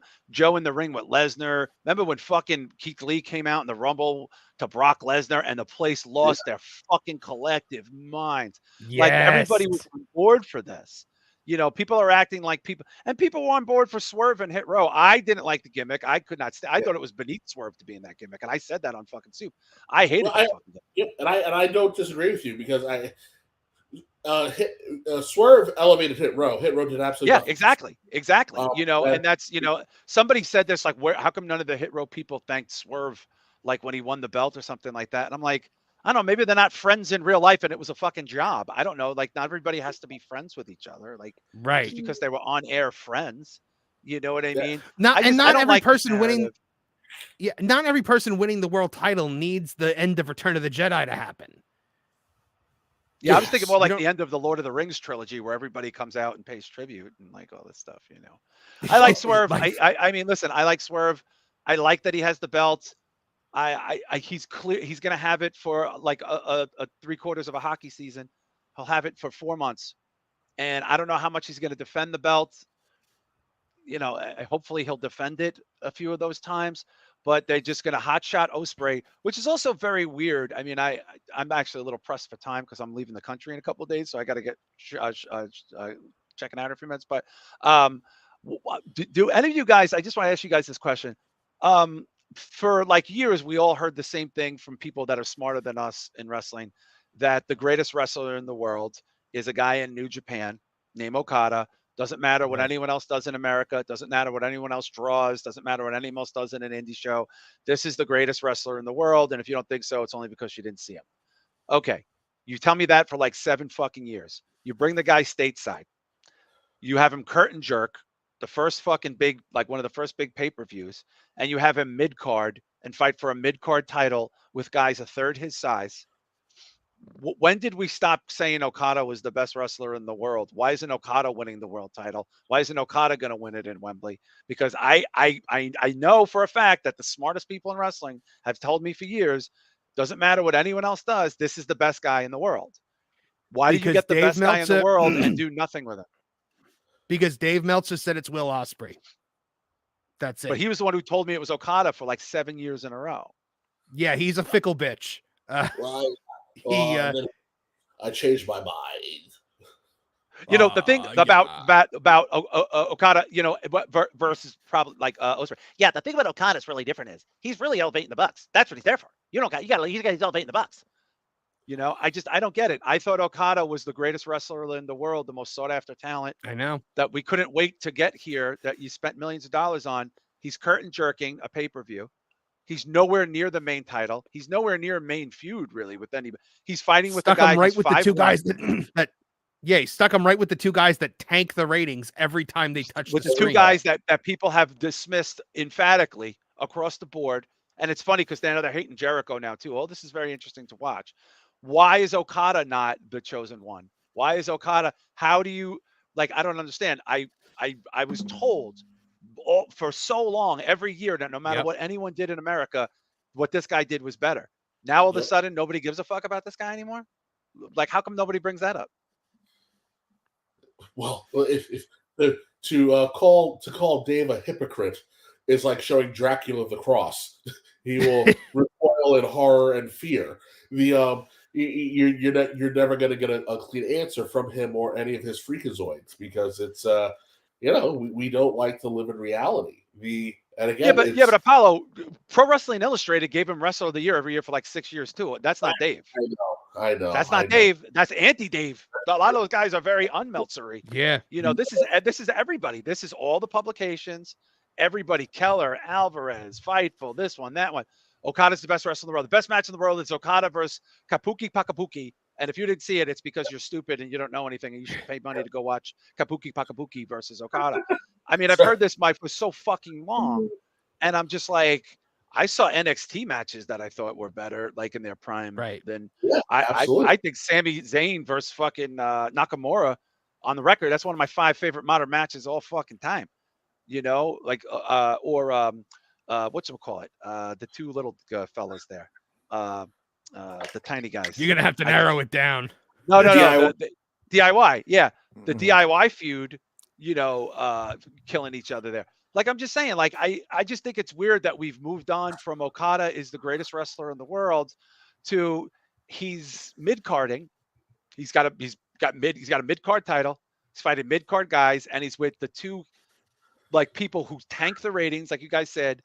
130 plus thousand every time they come on. 130,000 people shut off out of 700,000. Yep. So what's Okada's big goal? Is it what Okada's going to fight? Let me guess. Let me put my wrestling hat on. Okada's going to fight Moxley. Probably at that match. And that's what it's going to be. He's going to fight Moxley. How much you want to bet they're going to do him and win the same belt that he had when he was in the other fucking company and that company. Yeah, they're going to do it for the IWGP title.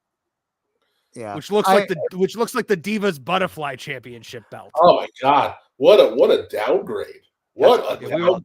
That belt's so ugly. Paige's boyfriend wouldn't even come on it. That's how ugly that belt is. Oh, Oh! I was very proud of my joke comparing the Young Bucks to Omar from The Wire. I don't know if anybody's watched The Wire, but every time the Young Bucks Put come some respect on that name. whenever the Young Bucks come on, it's like the kids start running and say, "Bucks are coming," and then everyone stops Bucks are watching. Omar coming. AEW. Yeah, the Bucks like singing whistling the farmer in the Dell. Yep. That should be the Bucks theme. Alejandro Melendez, $1.99. Thank you so much. Says, give NXT another shot. They've improved a lot. Yeah, yeah. I hear that. It's just, they burned. I was so NXT. Like, I was like, I don't watch WWE. I watch NXT, for so many years. I mean, I was like super into NXT, Right. like religiously. And then they fucked it up and they started putting some freaks and weirdos in there. And that crowd is just douche chill inducing. I hate that fucking crowd so much. Oh, it's the Impact crowd from like 10 years ago, isn't it? That's all it is. That's true. It is. It probably is the same people because it's in the same town. Yeah, it's Ugh. gross. Rock Yeah, eaters. Vince is hard on for hating Full Sail. It's I don't know, but I would say if you get a chance to, give NXT another chance. Shawn Michaels has done some really good stuff with it. They get people on the show enough that they get some nice exposure. It may take you a little bit to learn their names, but I look at NXT again versus Vince's weird. We're bringing it back to the '90s with the living color splash palette. God. I hated that. Oh, gross. That was the new generation.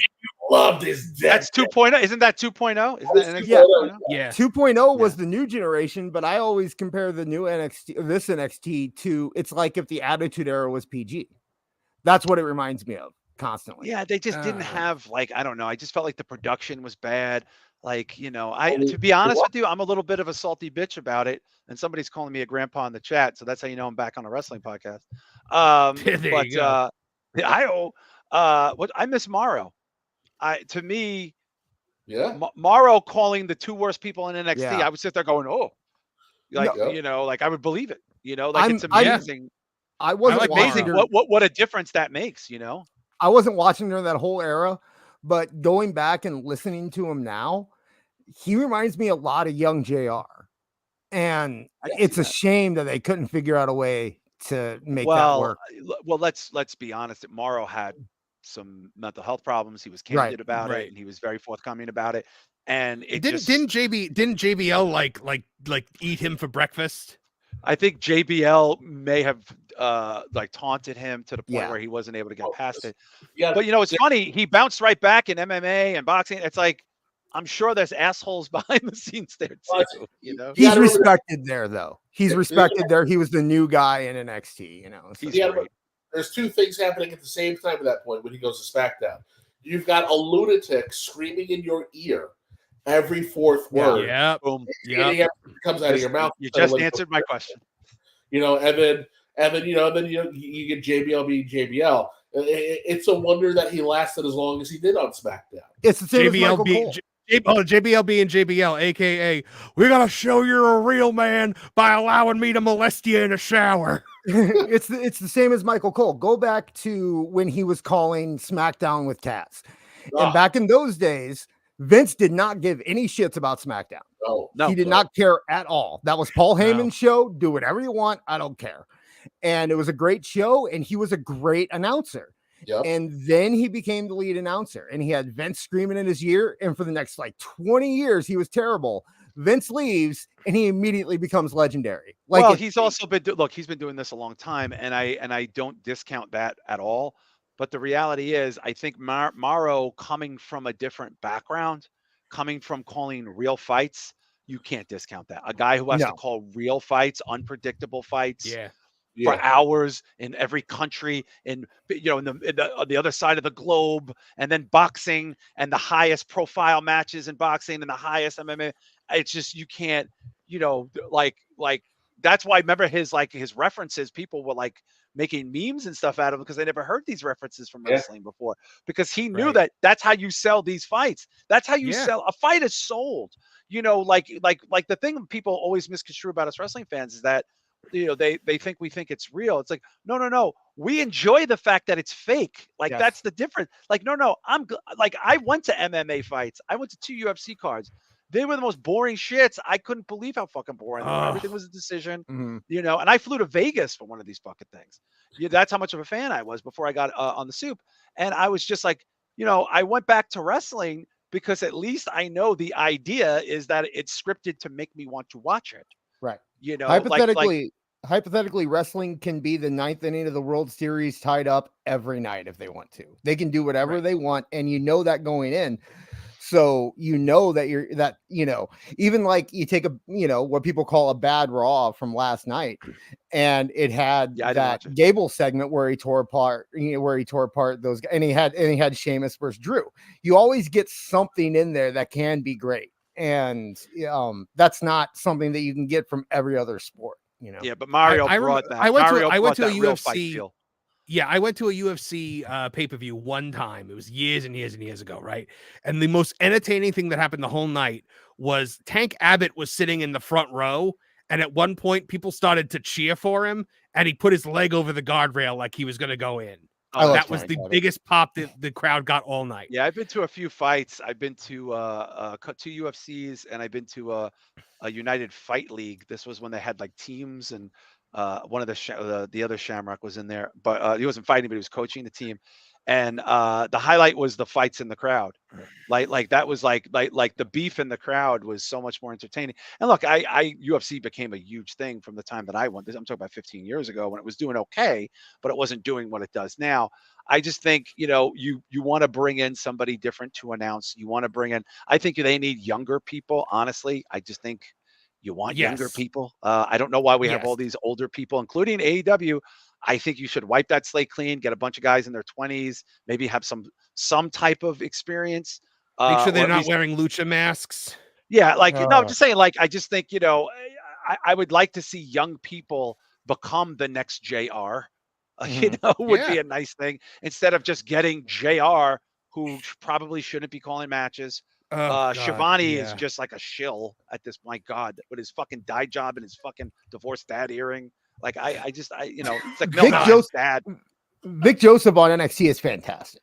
Yeah, by the way, he's good. He's good, and he'll get better too. He'll get better too. Taz is playing Wordle on his phone the entire time, pretty much. But Taz brings credibility because he was a fucking Raw commentator, a SmackDown commentator, stuff like that, and he was great in the ring. I was a super fan of Taz. I just would like to see, if we're talking about getting younger talent, and we're talking about getting new people and elevating young people in NXT, why don't we extend this to the announcers? They seem to have extended this to backstage. I don't know who any of these backstage people are anymore. I think they're all like YouTube girls or something. Are these OnlyFans girls? Yeah. A lot of them are like girls who train to be NFL sideline reporters. Is that what it is? Oh, interesting. Oh, I didn't know that. Really? Here's the thing, though. You were talking about Morrow. Morrow is a big fight announcer, and I agree with that. Yeah. Vince McMahon did not want big fight announcers. Vince McMahon wanted, as Joey Styles put it brilliantly, sports entertainment storytellers. That's over. But Mark, that's over now. It's over. Vince isn't there. They don't call it entertainment anymore. Look, I'm just going back to Mauro Ranallo. If you find out, and because supposedly Michael Cole is gone sooner than later, maybe another year. He's looking to just go full time behind the scenes now that Vince. He's earned that right. Yes, he's earned that right, and he's earned it. Can't say he hasn't. If you fucking find out in a month, 2 months, 3 months, 4 months that so and so is stepping down and Mauro Ranallo is coming back to either SmackDown, maybe when it goes to Netflix, we don't know. You can't tell me. A lot of people would be like, "Fuck, that's kind of gonna. I gotta see that. That's gonna bring some." Yeah, I would love that. It's the credibility factor. Listen. His reign was relatively short, but I liked when Jimmy Smith was on Raw. It was a different kind of energy. I like more of a sports announcer. Yeah. Sports announcer. I like the pairing of Graves and Barrett on SmackDown. Yeah. I think that. I think Graves is an interesting play-by-play guy. He does it a little different than a lot of guys do, and I think it's cool that they have like two heels going at it at the same time. It's a different dynamic, but it feels younger. It does feel younger, even though it's not really that much younger, but it does. And that's, by the way, too, that's an illusion, right? Like, you know, Marinello is not a young guy, but he doesn't look like me. So if you drop him out there, people aren't that familiar with him. Be like, who's this young guy they got? He's got a great voice. Right, he calls it like a fucking epic. Everything's an epic thing, like the Mamma Mia shit and all that other stuff. Like everybody remember how much people were marking out for the Mamma Mia shit? They were losing their mind. Right. Now, look, I've always said that the one thing that you absolutely have to get right in a wrestling show is the commentary, because they are your hosts, they are your narrators, they are the voice that guides you through this fantastical world. And that's why for so many years, like when I would tune in, like I was just kind of watching, like on the side, I would watch like the Royal Rumble, you know, WrestleMania. So I would sometimes like mute the TV because I just couldn't handle like Cole and JBL, you know? Yeah, a lot of people used to do that. I know people that used to do that, and I know a lot of people that only used to watch it in like the bar type settings, so they never heard any of the commentary. Right. They're just sitting in a bar watching it in background and not hearing any of the fucking shit going on. I agree with you. I do think they should do a better version to sell that. I think that would be, but you know, we're also very new in this new era of Vinceless, you know, environment, right? And like, you know, you can hear it in Cole.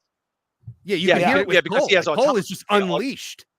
But he's been doing this for 20 fucking years. Like, you know, if he ain't good at it now, like Tony Schiavone's not terrible. And I love old WCW. I'm a fucking super fan. I mean, hearing him and JR brings me back to, you know, the TBS days and, you know, and pre NW, even pre NWO, like, you know, and that kind of stuff. Yeah. But like, you know, at this point in time, I mean, I don't know, man. It's just Schiavone should be happy. I'm not a big fan of his. I think Schiavone should be Mean Gene now. I think he'd be perfect in that role. You know, just interviewing guys backstage, doing little like I like that. You know, live event stuff where he talks about the next shows. He's paid mad dues. I'm not saying it. I just think he's a little bit of a swarmy guy. You know what I mean? He comes across like a douchebag getting a check, and he completely bold-faced lied about that thing with the Young Bucks and the fucking footage. I mean, stop lying to me like you're trying to sell me a fucking I know. Chrysler Cordova. I kind of explained it. I kind of explained a little bit to Marv that guy's probably desperate to hold on to that job. Oh, I think so too. A lot of and you have to remember, a lot of people there, if this company goes bye-bye, which I don't think it will, you'll never see them again. Like you will literally, you will be walking through like a fucking mall and you're going to see three people there and you're going to be like, where do I know them from? It's like, oh wait, they were in the Dark Order, all those guys. And now they're running fucking Boys. Triple H will give Tony a job now. I'm pretty sure Triple H will give Tony something. I got to produce a Jobber Legends deal. I think these guys are so overpaid at this point, honestly. Like I had said this, like Joey Numbers and I talked about this on offline, and I'm not giving away a trade secret here. But when we talk about like the damage, like a lot of damage done by AEW, is that you're paying guys like fucking, you know, who would be mid-card at a gym show, several $100,000s. And then when you cut them and they go back to the gym show and it's, you know, $40-$60 and then gimmicks to sell your shit. And by the way, you can get a few people in for free. And they're like, I was on AEW TV. And it's like, you know, that's what really, these kind of things really hurt a business. You know, you have these inflated salaries and then these people have to go back to reality and it's going to be bad. It's not going to be a good thing. And this is why I think you're going to have a hard time with people like Mercedes and Edge and them ever going back to the WWE because they're going to be like, well, this is what I'm making here. And Tripp's going to be like, well, good luck with that. There's no way. I think one, yes, you're 100% correct. The pay on the indies is out of control. People have forgotten that you're an indie guy. No one knows who you are. You do not have a rate. / your rate is commiserate to the amount of people you drew to the building. On top of that, I think I was just listening to I think it was Conan was just talking about it. He was talking about like you know, he's talking to the promoter, and the guy said, why do these guys still get booked? And he said, as long as there's a mark willing to pay, they're always going to be there. Oh, yeah. And by the way, I come from the world of like bands and music. My whole family's been booking shows and promoting shows and touring overseas. Like my brother, I have 4 brothers. 3 of them have been involved in the music business since like 1991, you know, 1990. And like, the thing that kills that industry is that you have people that will go to overseas and will draw 30 people, in the tri-state area, but they can get an opportunity to go play in, like, right now it's South America is doing that. They're given, like, my kid brother played festivals in South America, and he's a part-timer, and he did a reunion tour in South America. He made more money in one weekend in South America than we would make on the road here in 6-7 weeks. So why am I going on the road here for 6 or 7 weeks when I can go back to Medellin and do 2 hardcore festivals and make the same amount of money in 2 days? Why am I going to sit in a van in my 40s and drive around the country and these Tuesday night shows where there's 80 people at these fucking shows? And that's the reality for a lot of these guys, and that's the reality for the industry. The going rate for the industry should not be you get paid a dick ton of money to just sit in the back and tweet and talk about how great everything is. Yeah. None of these people have to draw a house. None of them have to draw a fucking house. Yes. And then, I mean, he pays Big Show almost $1 million to do nothing. To do what? To do nothing. Yeah. And it doesn't help at all. It doesn't help. It doesn't help that you get you'll look at any random indie show and it'll say AEW talent and then a name you've never heard of in your life. Never heard of. Yeah, never heard of. And it devalues the brand. You've got these psychos. I was on AEW Dark. All right, so you are on a YouTube show no one watched. I know. Yeah. That doesn't mean you have earned the ability to pretend I'm going to give you $60. I took my kid, and that's after they go give me $250. I took my kid to an indie show, and one of the big things, like we were looking up all the wrestlers, and one of the guys was like former AEW talent. Yeah. I looked him up, and he was one of the guys that Wardlow beat when he beat 21 guys at the same time. Wow. That was dude, game changer. That's a game. Did they bill him as the game changer? I don't, but you know what? He worked for them. It wasn't just like a one-off deal. I talked to him at the show. He's like, yeah, I was backstage for like 4 or 5 weeks. I thought I was going to get signed. They paid me every time I was there, and I just never got signed. Yeah. I mean, I think he didn't realize. I'm sorry, Marv. Go ahead. No, I was just saying because Tony didn't know you were there. He was just signing the check. Right. Yeah. Yeah, I do think when the dust settles and the book comes out and all this other stuff, you're going to see people like, why is Rocky Romero have an executive position job in a wrestling company when he never drew any money? Yeah, why is Trent Beretta paid $500,000 when if he was on an independent show in Boston, he'd be getting $250 in gimmicks? And it's not a knock on these guys. You're not hating these. It's not dismissing these people and their ability. The reality is, you're not bringing any money into the product. You're not bringing any viewers into the product, but you're being compensated as if you are. So when you're separated from this job and you do have to get a day job, I just heard there's 2 famous people, and I got to split in 2 seconds, but I want to tell you this. There's 2 famous actors this week that I saw on podcasts talk about that they were broke at one point. One of them is Giancarlo Esposito before he got Breaking Bad playing Gus Fring. And the other one was Josh Brolin, because Josh Brolin did No Country for Old Men for scale.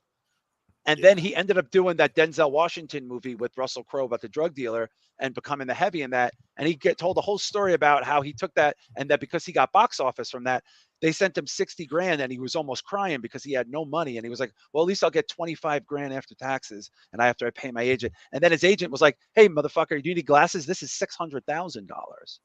Like he was so destroyed. And Giancarlo Esposito was talking about committing suicide before he got Breaking Bad because he was talking to his father-in-law who did life insurance and was asking him, hey, do they pay out if you commit suicide? Because that's the reality. These are people who everyone knows who I'm talking about, who have gone on to be in movies with Deadpool and fucking Mandalorian spinoffs. But 10 years ago, they were broke. So what does this say about wrestlers? Dominic Chianese, Uncle Junior from The Sopranos. He was living in a studio apartment. Yeah, exactly. Go on. You schmuck. He was living in a studio apartment when he got the role of Uncle Junior. So and he was in the fucking Godfather too. Right. He was in the motherfucking Godfather. That's what I'm saying. We've heard like Shane Douglas working at Target and stuff like that, Dude, I'll tell you this story. I really do have to leave because I'm going to Mexico in a couple of days, so I gotta get my passport stuff together by tomorrow. So long story short, I'm in the mall and they have like one of these card shops in the mall by me, upstate New York, and Fandango just happened to be there. It's a Sunday in the mall. So I was like, well, let me poke my head in. I'm just curious. There was nobody there. It was maybe a handful. This is about a year and a half ago. And the handful of kids that were in there, talking to him, one of them says, hey, how is Tyler? Are you and Tyler thinking of going to AEW? And he goes, no. And he made an inference that Tyler Breeze owned, or one of them owned a construction company and didn't have to fucking work. I think he might have been talking about himself. I don't think he was talking about Tyler. Okay. But he was like they own like their family owns a construction business. And like it's not really worth it. Because they were like, you guys would do really great in AEW. And he's like that. Yeah. Like, he goes, I'm just doing this one thing and I'm doing this one thing. And, and Tyler has this, like Tyler had another gig and I really wish I could remember it. I remember texting Joey about it, Mish. And I'm like, wow, that's so crazy. Like these guys were on fucking WWE TV for years and had a good gimmick and skits and they don't even want to do anything else. Like they don't want to do anything. Like you don't need to do anything else. The guys you see on the indies at the fucking, Outlaw Mud show, you're seeing them because they need the money. You're not seeing them for the love of the grind. You're seeing them because they need the fucking money. I mean, Nikolai Volkov wasn't working Kevin Apollo because he loved he loved the thrill of it. I love Nikolai matches. You leave me alone. Your Nikolai matches were good. Well, okay. We fought some mud hole in Pennsylvania Tyler runs a wrestling school, and I think Fandango in the real world, he owns a construction company where he lives. He was just doing this for shits and gigs, hanging out at the mall. Signing a few things, take a few pictures, probably got paid a lot of money to do nothing, and then he turned around and went home. If I'm a young wrestler just coming up, or if I'm a guy like Cameron Grimes who just got released from WWE and will get picked up immedially. Where I'd stay as far away from AEW as possible. I'd go to TNA. He should go to TNA. He should go to get some reps in, reestablish yourself, stay on TV so you can get the TV experience, or even if you're a young guy, be on TV for the first time. Get used, because that's the problem with AEW is that these guys are dying on the vine. They're sitting backstage, not getting used, and everyone forgets about them. Look at Shawn Spears. Shawn Spears is an absolute nobody right now. He has to reestablish himself at 40 years old in NXT because AEW did nothing with him for 4 years. Yep. Well, he's got a hot watch at the end of the day. Of course, yeah. I mean, he bangs well. That's all I really care about. Do you bang well? I don't really care about your in-work ability. Who are you banging? Yeah, I got to split. I don't mean to be a douche, but John, thank you so much. Okay, tell everybody where they can find you, what projects you got going on. Yeah, well, if you clearly from looking at me, you could find me at any retirement community in your town. I'll be the guy sitting in the corner complaining about how damp it is out, or about the chill in the air. The guy that called you Grandpa did apologize in the chat, by the way. It's too late. I'm Italian and Irish. We don't accept any of this shit. No, I get it. Trust me, I get that. It's too late for that. I've been doing this too long. But I have an entertainment podcast. That every week, every Thursday night, called Spitball Media. We only talk about like movies and entertainment. We don't talk about wrestling. And occasionally I am, periodically on the Soup. I was just on there for a couple of episodes during Mania. And you could find us over at Spitball Media, and you can find me at I Am John Draper on Twitter. I comment on wrestling a lot on the Twitter there, but I don't really talk about it on podcasts unless I'm on the Soup generally, because that's my alma mater, I'm like the guy who's too old that your high school keeps coming back to smoke cigarettes with you. That's me. Still wearing your leather jacket. Yeah. But so like every Thursday night, we do have a YouTube show. This does not present well for YouTube, clearly. But the podcast does pretty well. But the YouTube does not. I actually said that on the show last week. We were talking about, I think, with Shaheen and Bisha O'Brien, because that's our show. And then Shaheen had said something about dating, and I was like, listen, man, I'm under no illusion. This is not date material. No one's dating this. Like, I got to hold on for as long as I can. You know what I mean? Boy. Like, I have mirrors. Like, don't, these glasses work. These aren't for show. As somebody who became single at 37 or so, I can tell you that there is a market for daddies. So I'm on my third marriage. I'm on my third marriage. And and I'm going to be 53 in like 2 weeks. I'm good. I don't need I'm good. I don't need a fourth wife. It's very stressful. I'm fine. Yeah. You're not looking for the future ex-Mrs. Draper. They used to have this joke at my old job after I got married the second time many years ago on Wall Street, back when I lived in Manhattan. And my big boss would come out of his office and he'd be like, I need everybody to calm down, be quiet. If you listen very carefully, somewhere right now in the city, John's fifth wife was just born. Like that. Oh God! On that, because I go through a lot of broads. But I'm locked in now. I know my wife. I'm glad. I'm glad for you, my friend. Third time's the charm, man. You got to get married 3 times. You know. Right. That's Right. It's the hat trick, right? Yeah, the first one you're trying it out. The second one you get better at it, but you made a mistake, and then the third one you bring all that to the table. That's really exactly.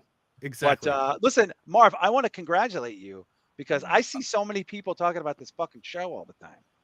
Thanks so much. Yeah, it's been a hell of a ride, especially like with the channel. Are people still trying to dox you guys? I mean, all the time. That's so weird. It's so weird, right? Like, who cares? Like, come on. It's so something, strange. and it's something that I would never do to another person. Like, I've never even sent a DM to somebody. I don't know. Like, I couldn't imagine caring so much. Like, Lord knows they've been sent to me in the middle of the night. Hint, week. But I've never approached anybody out of the context of anything. And I haven't done any appearance. We did appearances back, when Soupy had a few appearances in Chicago, New York, whatever. But like, the thought of like going after, but like when I saw that happen after the show started and like these guys were putting pictures up and I was like, this is very disturbing behavior. Like it's weird, but what are you gonna do? It's weird. Well, that's the thing. Like that ship sailed for me and like my brother, like fucking so long ago. And like I never even thought of that shit. Like honestly, it is what it is. I don't even I don't even focus on it. I just kind of ignore it. Well, it's weird to dox a puppet. This is what I'm saying. It's like, what are they gonna do? Find the felt before the puppet was created? Like, what are they? I got pictures of that. I have those pictures. I could release them, and then Marv will be destroyed. Dox yourself. Dox it yourself. Honestly. But Marv, honestly, in all seriousness, I'm very happy that the show is very successful. I love all your puppet stuff. I had an idea for a Fightful puppet, but we'll have to talk about that another time. I mentioned that. Slide into my DMs and we'll talk about it. Well, again, I don't do that. I'm too old. I don't do that. It's okay. Nobody wants this in a DM. Who wants this? Nobody wants this. John, what's crazy? I'm going to Mexico and for a big crazy trip and like a chill trip, like fucking can't wait, excited. And my wife turns to me and goes, you gotta shave, right? And I was like, oh, for real? And she was like, you will die in Mexico with that beard. You're gonna die. Yes, you will. Like you will die. And then she was like, you'll get one of those like weird like tans and stuff like that. So I have not shaved in like 6 or 7 months, like at all. Like I get it cleaned up and shit. So I'm gonna look at least 50 when I'm done instead of you'll antagonize the cartels. They'll be like La Boca Blanco. Well, the thing is, I have this thing, and I'm going to say this now. I don't know if we're going to follow up with it, but I talked about it on the show. When Halloween comes around this year, a month before, I'm growing the top of my hair to look exactly like Larry David, and I'm going to do a full-on podcast of Larry David in character, not breaking once. And I'm actually going to go out on Halloween as that character. I have the clothes. I have everything picked out. I'm just cutting out. I'm just easing into it because now Larry David's retired. I think it's my turn. Yeah, I think we need another Larry David. You have to step in. It's your turn to be Larry David. It is. I'm the new Larry David. And he was 76, so I at least got like 2 years I can count on it. But yeah. Guys, John, you're welcome back here. Pleasure, my friend. Absolute fucking pleasure. Awesome meeting you, man. You're welcome back anytime. Listen, I love you guys. Be careful out there. There's a lot of scary weirdos. But thanks for letting me chill with you guys, man. I appreciate it. Hey, thanks a lot. Be careful in Mexico. Don't leave the resort. Don't open your mouth when you're showering. Montezuma's revenge. All right, guys. Hey, I wanted to move on to one of my big sticking points this week that I even made it the thumbnail. Do press scrums belong in professional wrestling? And I'm going to start us off. No, they do not. These ridiculous press scrums were started for one reason by AEW and one reason only. And that was for Tony Khan Tony Khan is not dumb enough to put himself on weekly TV, but now he gets to sit up there and he gets to sit next to all his wrestlers and he gets to hug them on camera and they get to talk about how great he is and he gets to posture in front of his ridiculous sock puppet reporters. And that's it. Every bad thing that has happened to AEW has come as a direct result of these media scrums. And now I could not believe when WWE started doing them too. When WWE followed suit, I was like, why? The WWE ones are long and at least Tripp doesn't feel the need to sit out there with everyone, like sit there next to Bailey and mug for the camera. But they're so manufactured and so like prepared that I'm just like, what is the point of this? Go ahead, Kev.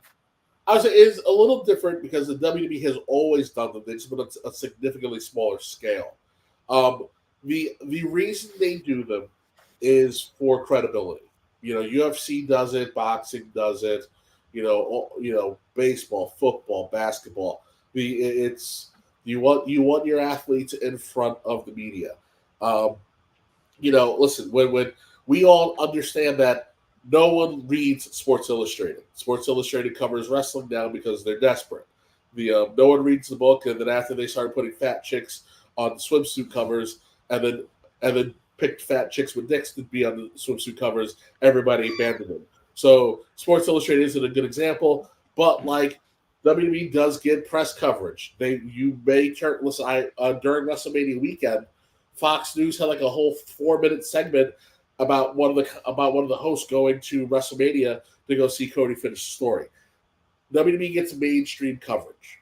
So giving your athletes access to mainstream press, if mainstream press is there, is always a good thing for the brand. / now TKO. It's the infrastructure's there. It's you want the brand synergy across all the companies. It makes sense. AEW, it does not make sense. It's a circle jerk. I am giving all of my dirt sheet worshipers the ability to bask in my glory, and we can all work that out together while we do nothing of significance. Yeah. But then these guys go out there and they shoot their mouths off and they cause drama.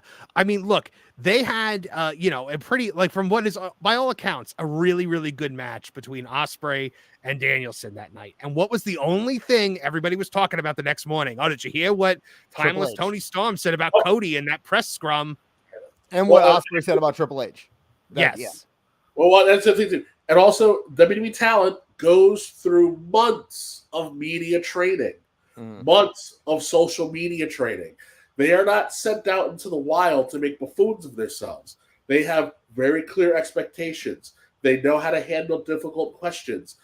They are professional athletes in a professional setting.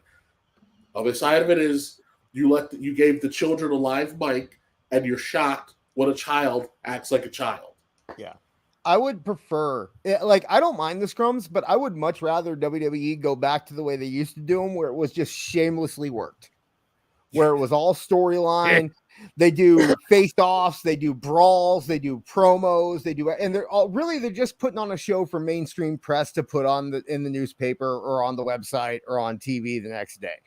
Right.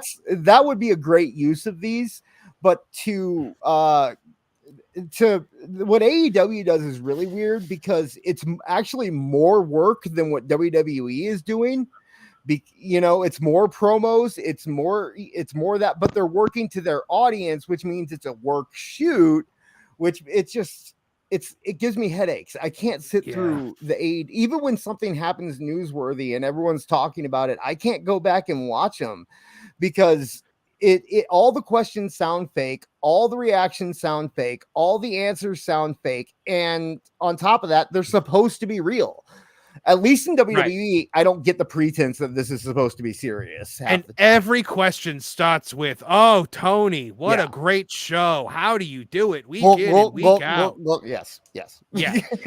You know what I compared this to? I compared it to Talking Dead, the show that would come on after Walking Dead. And I was like, this should just be hosted by Chris Hardwick, and they should have Shirley from Community sitting there with a yellow legal pad talking about her opinions on what's going on the episode that just happened. That's all it is. It's their version of The Bump. Awful. Welcome to the show, my friend. We didn't know that John had to leave early, and Awful tagged in. So hey, how's it going, my friend? Is he there? He's dead. He's gone. All right, Awful. Let us know when you're actually present. Okay, yeah, no, but God, like even the WWE ones, I just don't like. I remember like the WrestleMania 14 press scrum when Austin's sitting there with Tyson.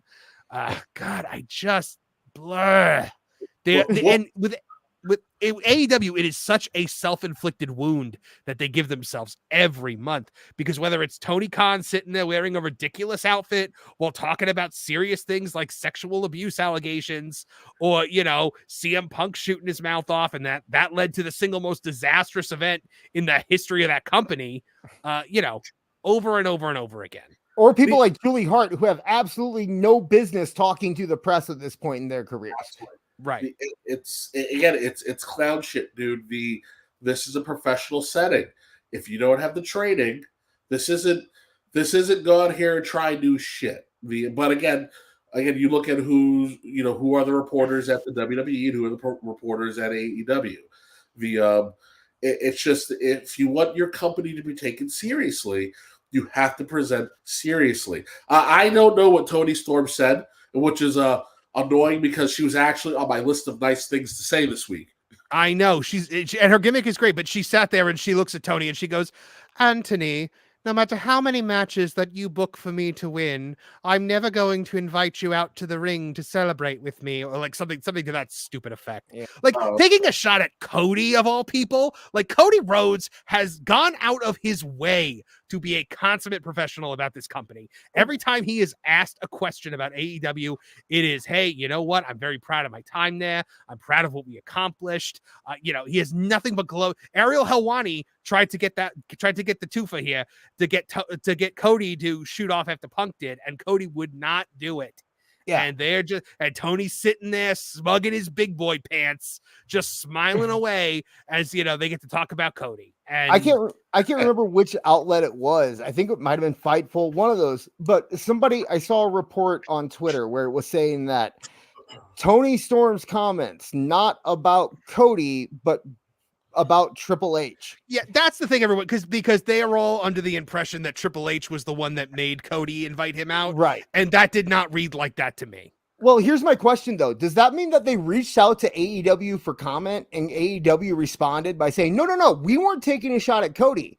We were taking a shot at Triple H. I think that's Sean Ross Sapp texts Tony Khan or something like that, probably. Like, what kind of statement is that to make back, right? I know. It's so weird. It's just the nonstop shots back and forth. I'm going to say, look, you're getting a preview of the Headlock headlines tomorrow, because I'm going to go on a rant about this. Triple H does not need to talk about AEW. He has talked about them entirely too much in the last month. He is just giving them attention. He's giving them ammo. He can get on with his life without having to talk about Will Ospreay and Tony Khan. And Tony Khan needs to stand on his own.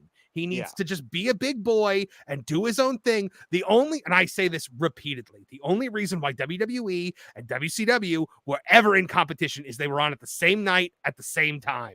And had other than that, there's no need to actually directly compete with another. Awful, are you here now? I think I am. You are. Yes, I can hear you now. Man, I gotta follow Draper. Awful, what do you think? What do you think about this? Listen. First off, I agree with you.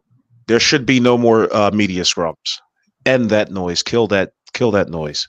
For either company. And right? yeah. So, I was hopping back in and out. What were you guys talking about outside of the press scrum? We were just talking about the non-shot shots that are being fired across the bow between both companies. Kevin, what do you think about that? Well, listen, you know what though? To Hunter's credit, he kept his mouth shut for the last 5 years. So, right. You know what? He has earned the ability to kind of shit talk a little bit. And even when he does, it isn't anything of, "Ooh, wow, that went terribly wrong." Even when he does, it isn't anything, again, the Will Ospreay comment. First of all, you'd have to know that he was even talking about him. And even then, it was in response to something very specific, because he was about a lot of guys out there who say they love this, their grind, blah, blah, blah, blah, blah, blah, blah. And when I tell you what the vision is here for you, and this is what the schedule looks like, and you tell me it's too much for you, and no one knows who you are yet, you're still relatively new. Do you really live for it? I think that's a very valid feedback.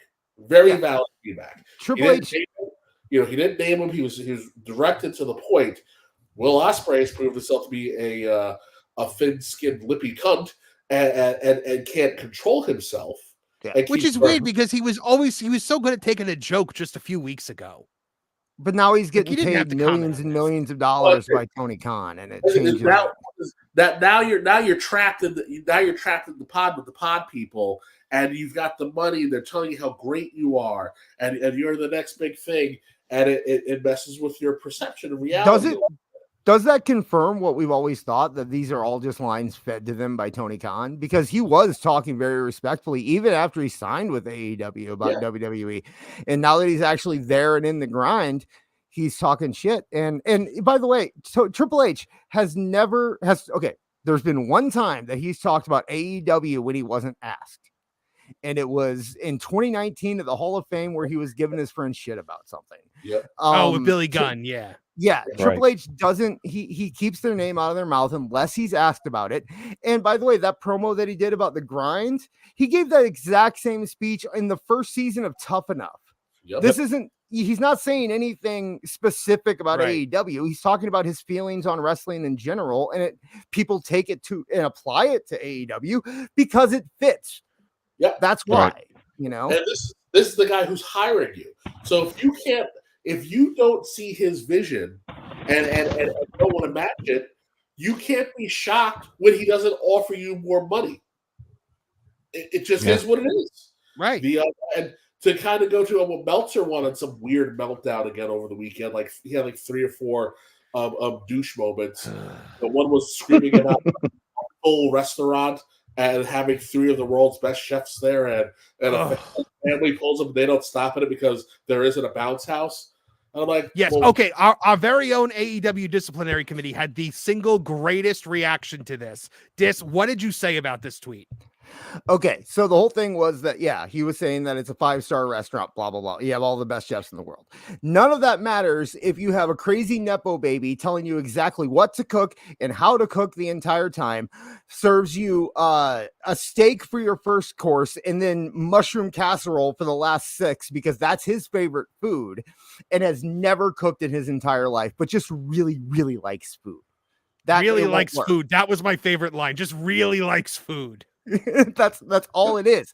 Tony has no idea what it's like to be in the ring. He has no idea what it's like to be in the business. He has no idea what it's like to run the business, and he has no idea what it's like to book. He bought his way into this, and you can't say that this is a 5-star restaurant when the guy running it is George Costanza. It doesn't work. You can't do that. It doesn't work that way. There's an episode of Frasier about that. Yeah. Frasier and Niles buy a restaurant, and they start overrunning it, and it goes to shit on the grand opening. But the other side of that, too, is, okay, well, Dave, you negated your point right out the box. Families don't give 2 shits about the world's best chef at a 5-star restaurant. They want affordability. They want universal appeal. They want entertainment. They get it. They get it now. And then the last part is are these really the best chefs in the world if the restaurant is 3/4 empty every week? And are you really appealing to everyone if you don't have a jump house there and kids don't want to go? Well, and you know what? You're bringing in all these world-class chefs from other bigger restaurants, and you're having them come in and make mac and cheese. Yeah. It's that no one orders. Neckbeards did a couple weeks ago, or last week, I believe, did the analogy, and it's a Curb Your Enthusiasm. We were just talking about Larry David, right? But the AEW is a spite store. It's Larry's Lattes. It's somebody who just hates the other place and wants to beat them and has no idea how to actually run it, but he just starts it and applies all of his thoughts to it and hopes that it does well. And it does well for a little while, but eventually people realize, I'm not Larry David. I don't have the exact same taste he does. So I'm going to go back to the place I always went. That's the problem with AEW. Yep. And that, like I said, credit to Neckbeards on that, because it was a brilliant analogy. Yeah, for sure. For sure. It is. Look, WWE always invited Tony backstage whenever they would go to Jacksonville. He'd come back, with gifts, and he'd be following the wrestlers around and hanging around at catering. This is all things that I have been told over the years. And he, responded by the first second he could. He was like, now I'm coming at you like I'm Eric Bischoff, even though he hates Eric Bischoff. Like, he came out the gate so winging. Oh, yeah. Just From the day, swinging. He could have been like, look, WWE has its thing over here. I am going to do something over here that I think that there's a percentage of the fan base that has wanted this thing and isn't getting it. So I'm going to do it over here. And there's room in the business for everyone. That should have been the message. And if they had done that, then Tripp would probably be working with them right now. That's what they were going out there and breaking the throne, and they were going out there and having Jericho be like, we're going to be beating Raw. Right. That bitch. The other thing was Dave said he implied Hunter made a giant mistake by not signing Will. He's a star, blah blah blah blah blah. He blew it. And I'm like, you're saying Triple H blew it, but that would imply that Triple H made a mistake so egregious that it harmed the WWE financially. And the fact of the matter is, you gave Ospreay all this money, you debuted him on TV, and the ratings went down and have gone down every week since, other than when CM Punk reappeared on the show. So now your point's immediately negated. 2, Ospreay, listen, I'll be fair to Ospreay. There is obvious star potential. There's obvious star potential there. But we have to be honest. That potential is not going to be actualized in AEW unless they make some drastic changes. So in 3 years, Ospreay is probably going to be sitting around being the one who says, I blew it because I'm trapped here. I took the extra money, but I could have been up the road and been a megastar by now, making 2 times the money that this guy gave me in merchandise sales. Right. He took look, I get it. The guy, he's got a family. He didn't want to relocate them. I can respect the decision of, hey, this guy's throwing a shit ton of money at me, more than I've ever seen in my life. They are making, their normal standard NXT guy offer. And I'm going to take this for right now because I got kids. I got a wife. I'll be able to go back and forth to see them. I get wanting the convenience. I do. But I don't think you can get mad at Triple H for saying what he said.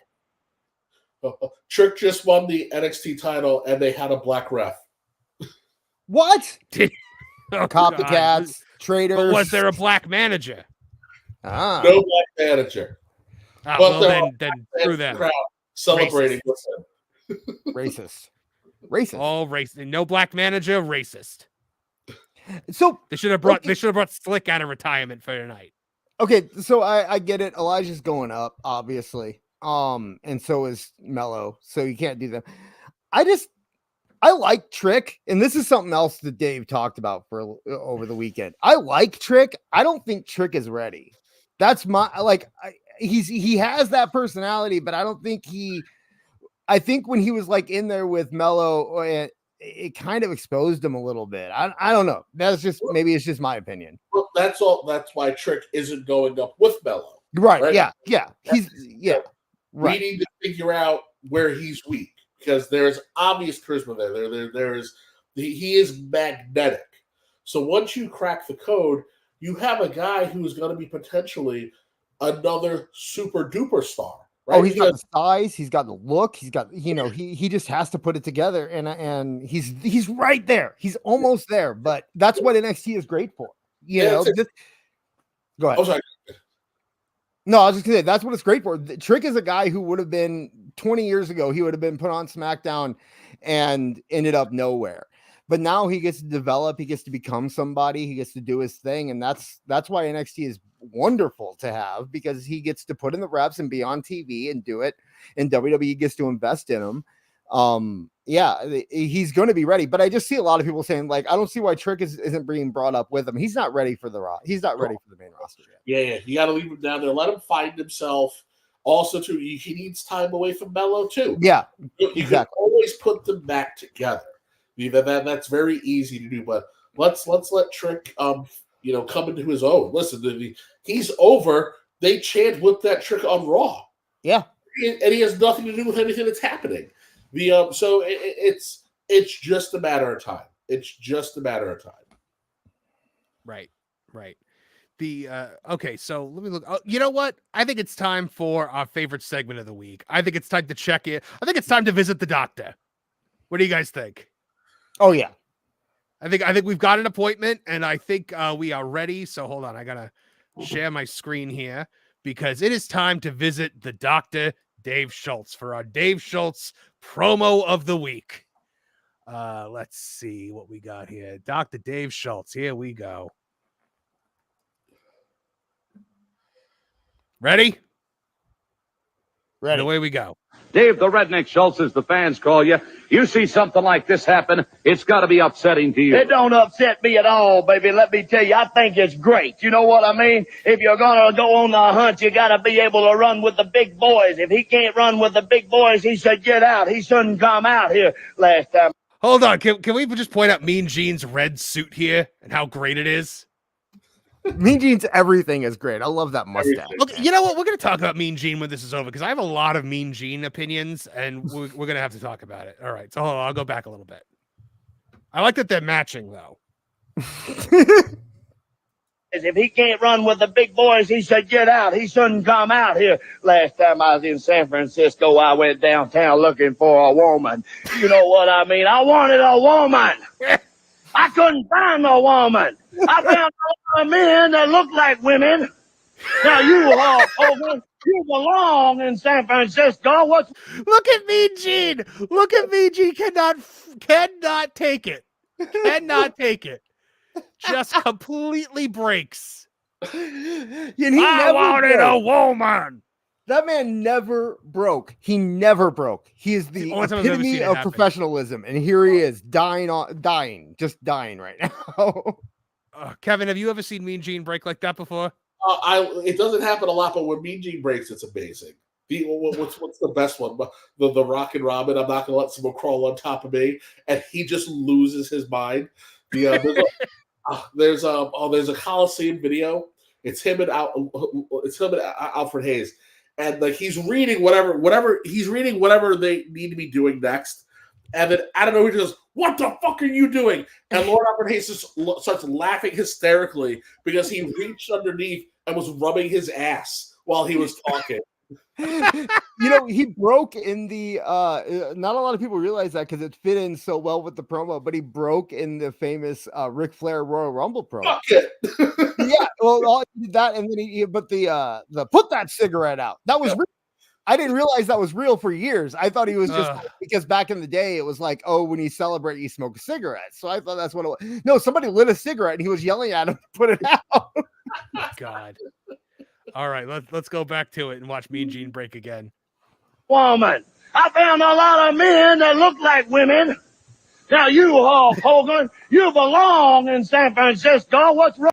Can I just say, good on the cameraman for understanding that they have to zoom in on Schultz now? Because Mean Gene is just beside himself. Yeah, this wasn't done in post, people. This is he had to do this live. Men. Now you, Hulk Hogan, you belong in San Francisco. What's wrong with you, Gene? I'm telling you like it is, baby. You belong in San Francisco. That's your kind of place. That's your kind of people, because you've never had a woman, baby. And now I'm challenging you. Right now. Good Dave, Lord. the Redneck Schultz. Good Lord, Dave Schultz. Just fantastic stuff. Ladies and gentlemen, our favorite, the Dr. Dave Schultz, for our Dave Schultz moment of the week. Is Drew McIntyre the closest thing we have to Dave Schultz anymore? Right now? You know what? I would say probably. He's getting there. Could you imagine? The last time I was in San Francisco, I wanted a woman. I wanted a woman. What's wrong with you, Gene? You know, Hulk Hogan, you belong in San Francisco. You never had a woman. I went like Swiss there at the end. Could you imagine Mean Gene in the Asia podcast? Oh, I would love a Mean Gene podcast. I'm not gonna him and so like imagine Imagine a Mean Gene Bobby Heenan podcast hosted by anyone in the world besides Conrad Thompson. no. How fantastic would that be? Yes, that would be amazing. And I second the no Conrad Thompson. But the Mean Gene used to bother me in WCW because he would editorialize and he would like put himself over weirdly. Do you remember this? Where he would like just kind of interject to like he would never just be like Booker T. What was going on with you and your brother Stevie Ray? He'd be like, Booker T, you dastardly fiend. How could you? And then like he'd interrupt. Like I'll never forget one time he's interviewing Booker T and it's about Bret Hart. And Booker is like, 'cause sucker, I want to see if you the best there is, the best there was. And Mean Gene literally takes the microphone away from him and goes, and the best there ever will be. I'm like, that was not for you to say, Gene. Remember when he shit all over the Thrillers? The Natural Born Thrillers. I love the Natural Born Thrillers, by the way. Yeah, What did he say? I did too. Oh, I loved it. But I hit one of them. It may have been Johnny the Bull. One of them threatens him. And he's like, I don't have to take that crap from you, you pissant. I'll call someone to break your legs. I think it was Johnny the Bull.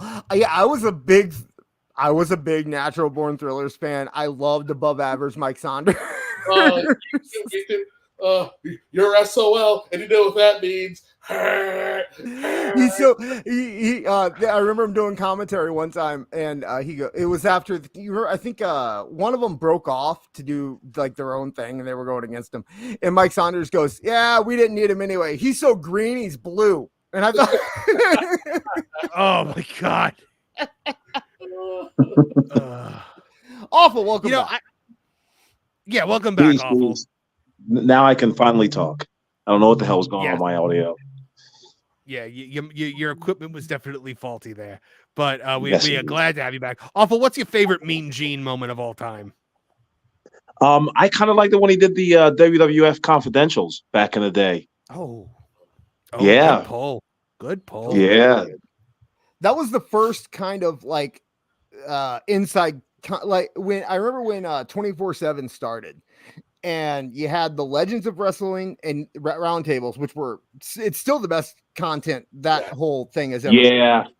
And then you had Confidential, and that was really, really good stuff. And it's stuff, even the A&E biography stuff doesn't get that deep into things as they did. That was really cool stuff.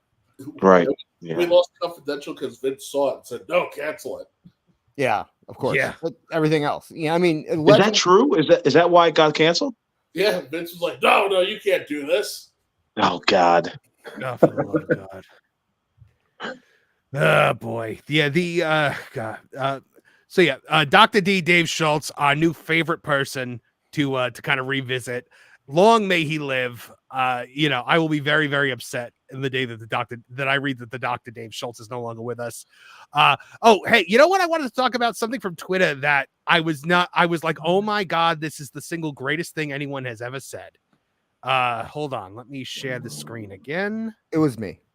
It's always no, it was not you. It was not you. Though your thing with Tony Khan and the restaurant analogy was pretty close. Hold on. Here we go.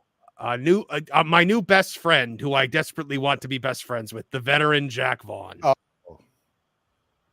All right, ready? Yeah, indeed. So now Jack Vaughn did a video where he was doing he was doing chops, where he was like, "This is what a pro chop looks like. This is what an indie chop looks like," and he started doing like the Eddie Kingston Burger King chops, and then he issued an apology. Hello, everyone. It's the veteran Jack Vaughn. Earlier this week, I posted a video that was met with a lot of negative feedback, and I wasn't expecting the kind of backlash that it got. And to be honest, I thought that I was just making a harmless joke, and my joke was kind of met sourly by some of you. Some of you being a man here, owning it, apologizing for it, stepping up to the plate and being like, you know what? It's my time to just kind of make this right for all of you. He's a veteran. He wants to reach out to the kids. Yeah, and that's absolutely. Mm-hmm. So I do want to take this opportunity to issue an apology.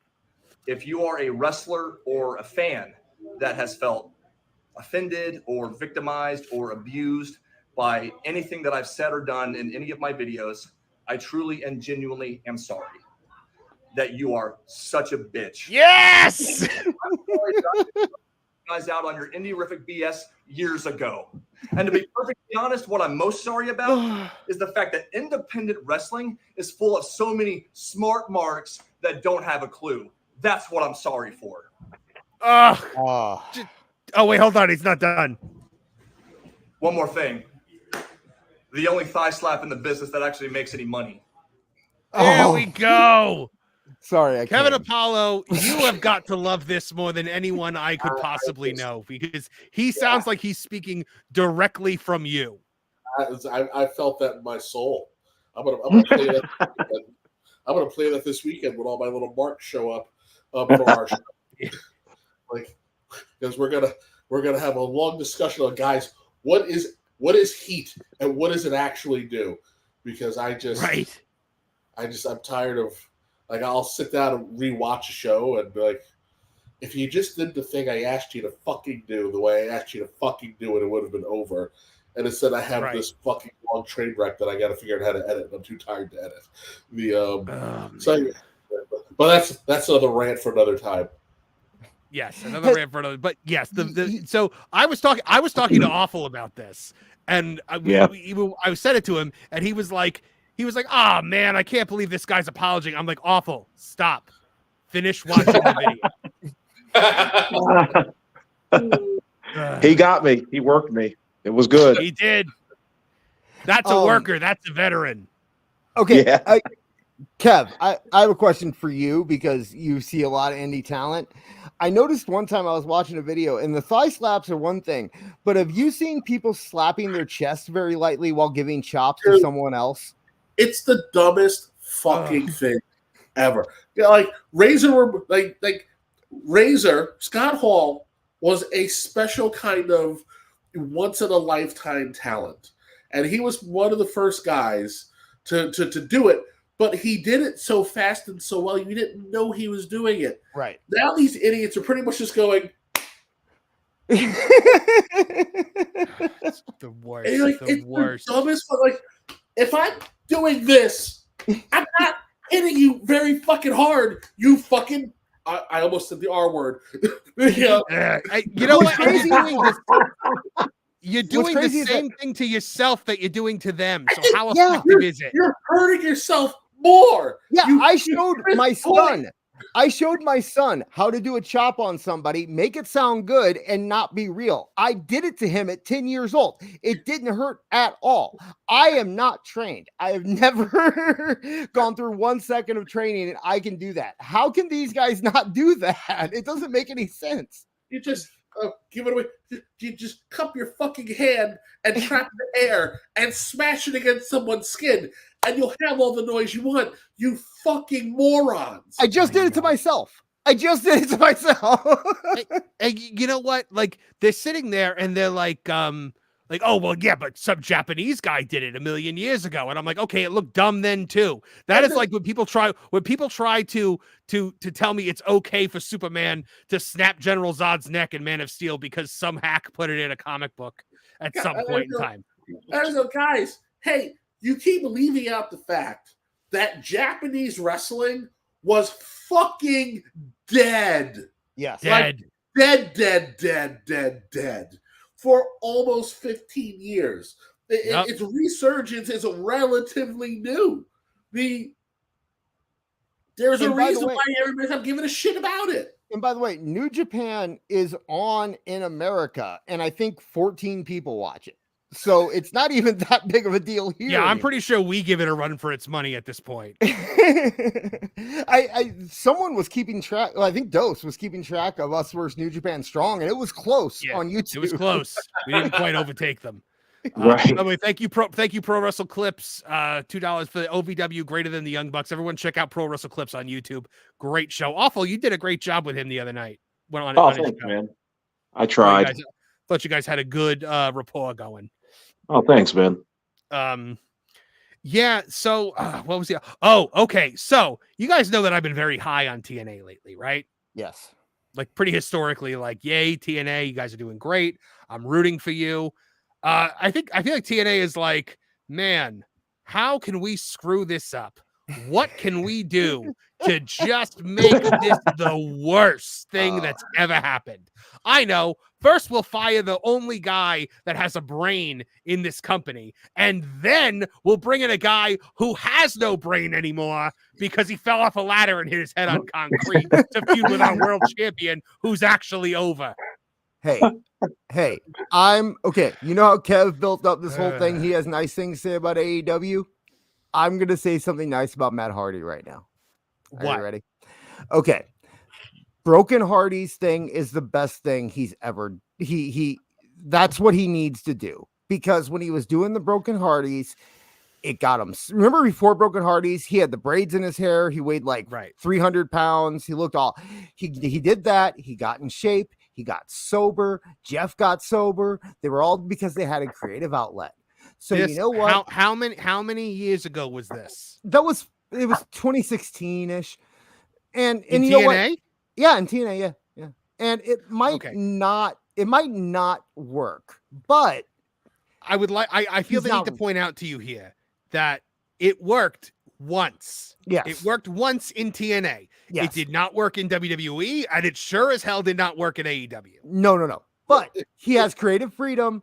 I'm not saying it's going to be great. Here's what I'm saying. It might get him clean. It might get him in a good place. He has a creative outlet. He's not going to be wrestling every week because most of the stuff he's going to be doing is in his backyard. He'll come in and wrestle once a month at pay-per-views. It might be the most positive thing that anyone's ever done with CTE, honestly. Listen, it's better than putting the dogs in the pool house and killing your family. Oh, okay. Yeah, I knew you were going to go there. I knew you were going there. I have to agree. The broken stuff was super duper over. It didn't work in the WWE because it was never going to be allowed to work in the WWE. I don't know it, so you can't do it. And Vince had no idea how to use it. Right. And Tony admitted he hated it before he signed Matt Hardy. He said he hated all the supernatural crap, so. But he still let him do it for like 3 shows, and then he made him stop. He teleported around the ring with Jericho. Yeah. Well, that's probably because Jericho wanted to do it. Yeah. Go ahead, Kev. Sorry. Isn't it weird? Dance numbers in the middle of a wrestling program is okay, but supernatural stuff is not. Bumping into a giant pit of a mimosa is okay. Jericho booked all that, not Tony. Magic is the hard line. Yes. Listen, the Nick Nemeth and Moose was an awesome match. That was a great pay-per-view. The only thing I didn't really like about it was they did some really weird hokey shit during the women's match where the lights kept going out and people kept coming back, and it felt like in ECW when we would get the spot where all the main guys who were feuding, they may not have had a match, so we're going to wrap up a bunch of stuff in this one big match, and then the Sandman eventually pops out. Mm-hmm. However, this time it wasn't the Sandman, it was Sami Callihan. And it's like, okay, whatever. Again, I don't know why we did this during the women's match. It should have been done during the men's match. But other than that, TNA delivered another very solid show. Impact has been very solid week in and week out. I am interested to see what they do with Matt. He's not a contracted, he's not under contract. He's a free agent. I'm pretty sure he's just killing time until him and Jeff can go to the Hall of Fame. And then they're going to do whatever they're going to do with him. Again, I sincerely doubt that Hunter's going to be like, all right, boys, squeeze into the mesh for one more match. Yeah, no, not happening. I think he's going to look into that pile of scrambled eggs that Matt calls a brain and go, you're not getting approved, bud. Yeah. And they'll figure out WWE doctor approves either of them. No, I'm pretty sure the reason Matt didn't sign a contract with TNA is because he's waiting until Jeff gets out of his contract, because he thinks that together they can get something with WWE. That has to be the only reason he didn't sign. Jeff, you know what? Jeff could be like there for the next 10 years, because if Tony decides to just keep extending him for all the time he missed because he was, drunk or high or injured. They don't have those in their contracts. They don't? Their AEW contract just runs out. That's how much of a mark Tony is. That's why I heard that he extended Kenny Omega, though. That must have been after Omega signed, But these original batches of contracts, which is why Punk's contract ended so soon, was if I sign 3 years, it's 3 years. It doesn't matter if I'm hurt and I'm out for 7 months. It's not structured like the WWE contracts where if I'm out, I have to give you back my time. So Jeff could very well be out of there before the end of 2024. Right. Yeah, I heard that like spring is what they're talking, like, you know, before All In, that he's done. So I don't know. We don't have a WrestleMania location for 41, do we? Vegas I don't or think they've Minnesota? announced it yet. It's Vegas or Minnesota. It's one or the other. Why do you think that? Minnesota was rumored. They were bidding hard, and they've been bidding hard for a long time, but they've always been bidding on 41. Okay. And Khan really wants to go to Vegas. So it's between those two. I'm hoping it's Minnesota because I could actually make Minnesota. Wouldn't the spear be cool though? Yeah. If they did the Vegas. Hold on. I have never been this excited to respond to a super chat before. Which is worse, Snyderverse or AEW fans? They're the same fans. They're the same people. Trust me, I fight with them for a living. Ugh. Yeah.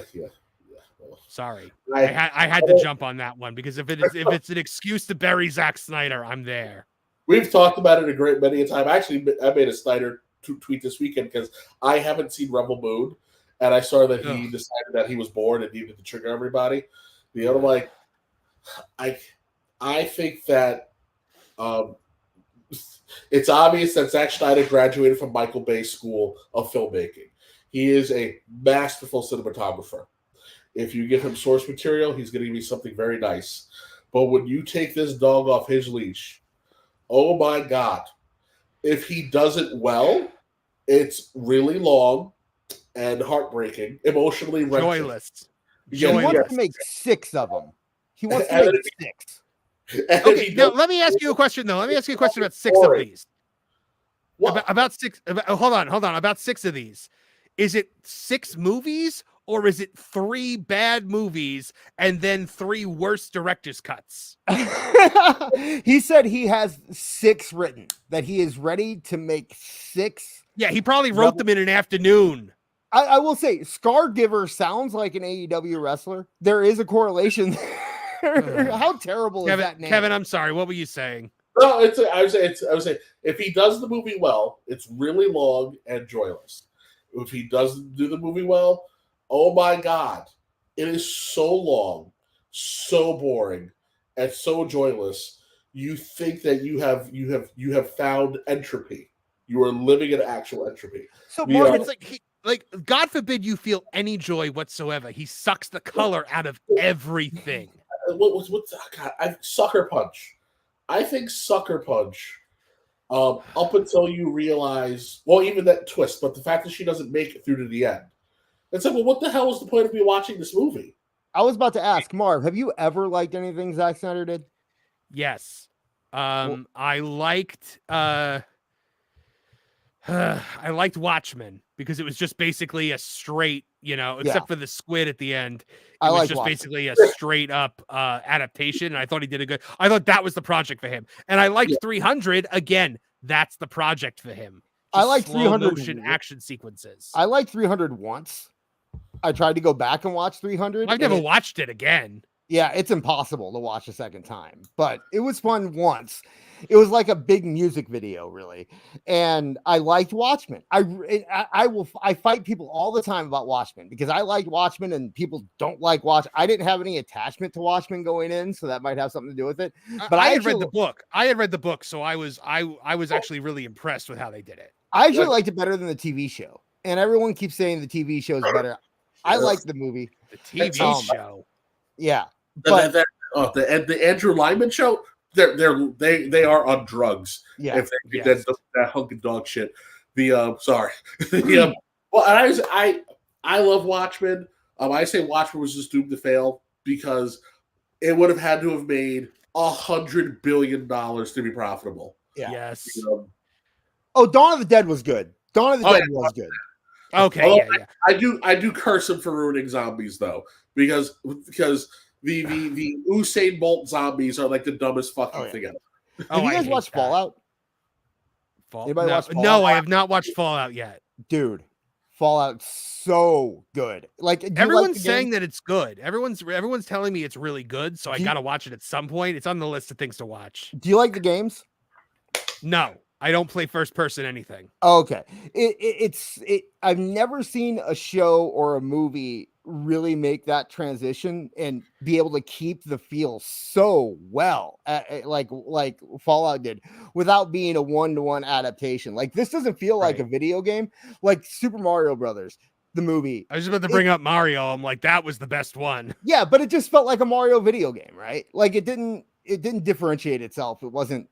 But this is so good. I highly even if you don't like it. My brother is 53. He's never played it. He barely played like the last video game he played was Blades of Steel, I believe. Okay. And he texted me and he's like, I think I'm gonna play Fallout. And it's because he watched the show and he just fell in love with it. So I absolutely recommend Fallout. And Walton Goggins is in it. So if nothing else, you can just watch him the whole time. I mean, I heard that they didn't, take 100 liberties with it and try to adapt it for modern audiences or any of that stuff. So I'm willing to give it a try, because I like to support things that are adaptations that actually do the source material justice, because, I believe that you owe the original creator to stick to their creative vision. Unlike things like The Witcher, for example. Mm-hmm. Yeah, and it's not God. It doesn't. It like you said. I hate to use the word woke, but it has none of that in it. It's not like trying to adjust it for modern time, and none of it. It's all just. I use virtue signaling now instead of woke, that's good. Because woke has just kind of become a desensitized term. Because it's virtue signaling and pandering. That's the problem. Like if you believe so strongly in your convictions that this has got to happen because it's the right thing to do, but then you edit it out of the Chinese release, then clearly it wasn't that much of a big thing for you to begin with. Yeah, there's none of that. And I was so worried because it's Amazon. And after what they did with Lord of the Rings. Yeah. After they wiped their butts with the most significant piece of literature that's ever been written. Yes. Rings of Power is so bad.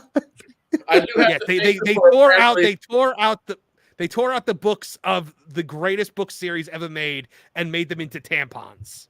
I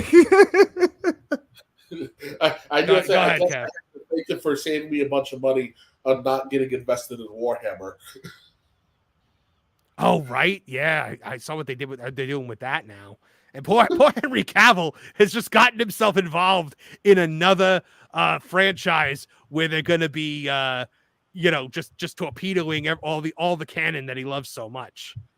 The poor guy, he just can't catch a break. This poor nerd, this poor jacked nerd that is Henry Cavill. Man, but yeah, I heard Rebel Moon 2 is even worse than Rebel Moon 1. Gary from Nerdrotic said it is by far and away the worst thing Snyder has ever done.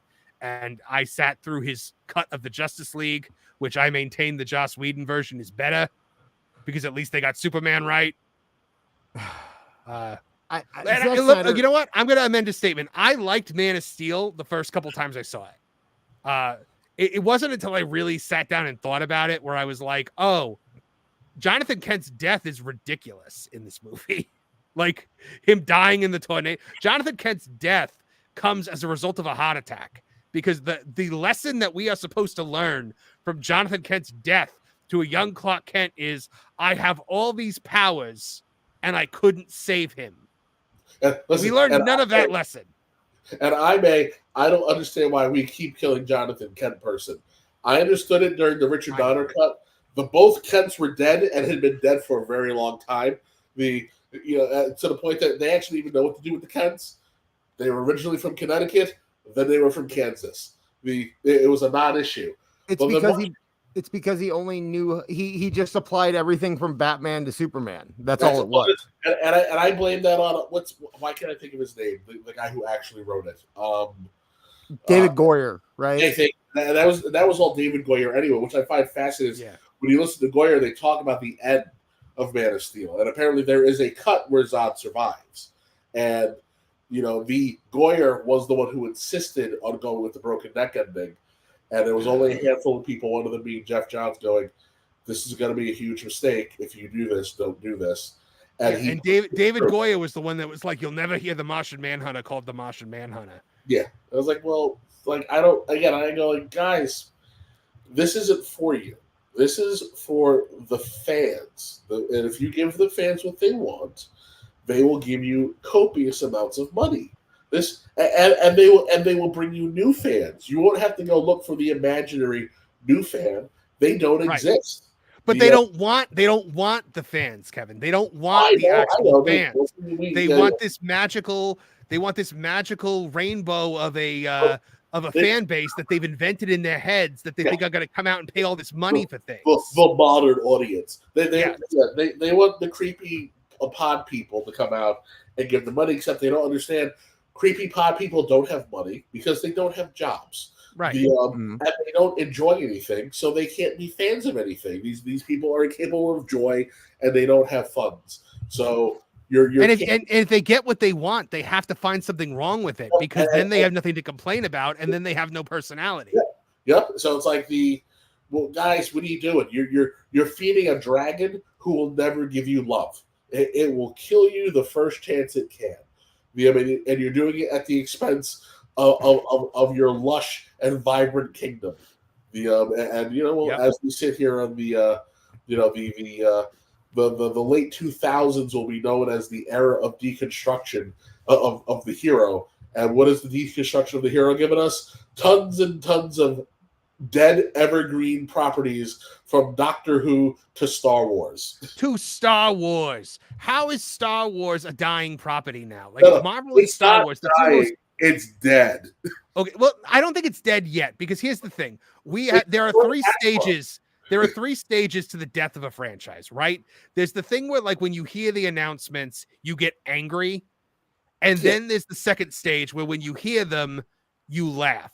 Everything I've heard about the Acolyte, I've laughed at. So we're in stage 2, and then you get to where Star Trek and Doctor Who are, where you just feel nothing and you don't even acknowledge it, and it's just gone.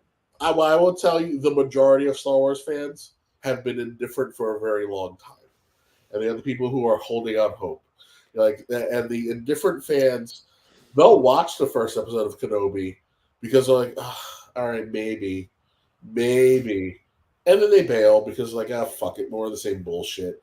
It's done, dude. Listen, Star Wars is so dead it bankrupted Hasbro. And Hasbro is the Borg. Right. We talked about this when I was on WW Pro the other day. Right, we were talking about Favreau leaving. We talked about the fact that Hasbro had to lay off 20% of its staff, and they just got rid of the Power Rangers license, but retained the TV rights. At the end of the day, right? Hasbro was walking around consuming everything for decades. Hasbro's company line really should have just been till all are one, because they've been gobbling everything up. Right. And Star Wars has single-handedly destroyed them. And again, I always say it: the only other failure this catastrophic of an IP, and almost for the same reason, is Masters of the Universe. There was no bigger dick franchise than Masters of the Universe. It outsold everything. It was the cock of the walk. And someone had the bright idea to say, we are going to make this a female-driven franchise. Yep. For She-Ra down our throats. That would be Kevin Smith. Kevin Smith is the man. Well, it's Netflix made the decision. Kevin Smith just shilled it into life. Yes. Well, and they destroyed the original franchise. And every time they try to reboot it, we make the same mistake. The only one that's successfully done it was the early 2000s He-Man reboot that doesn't get enough love. Because that was the golden era, the second golden era of Cartoon Network, where it was Masters of the Universe and Teen Thundercats. Was it when Thundercats came out too? It came out a little bit later, but it was in the same vein, and it was amazing. So good. So it's like, I don't know. It's a hard time to be a fan of this shit. That's why I keep going. If you can find a YouTube creator who's out here willing to try to make their own stuff, You support them. That's what happened with Cobra Kai and Karate Kid.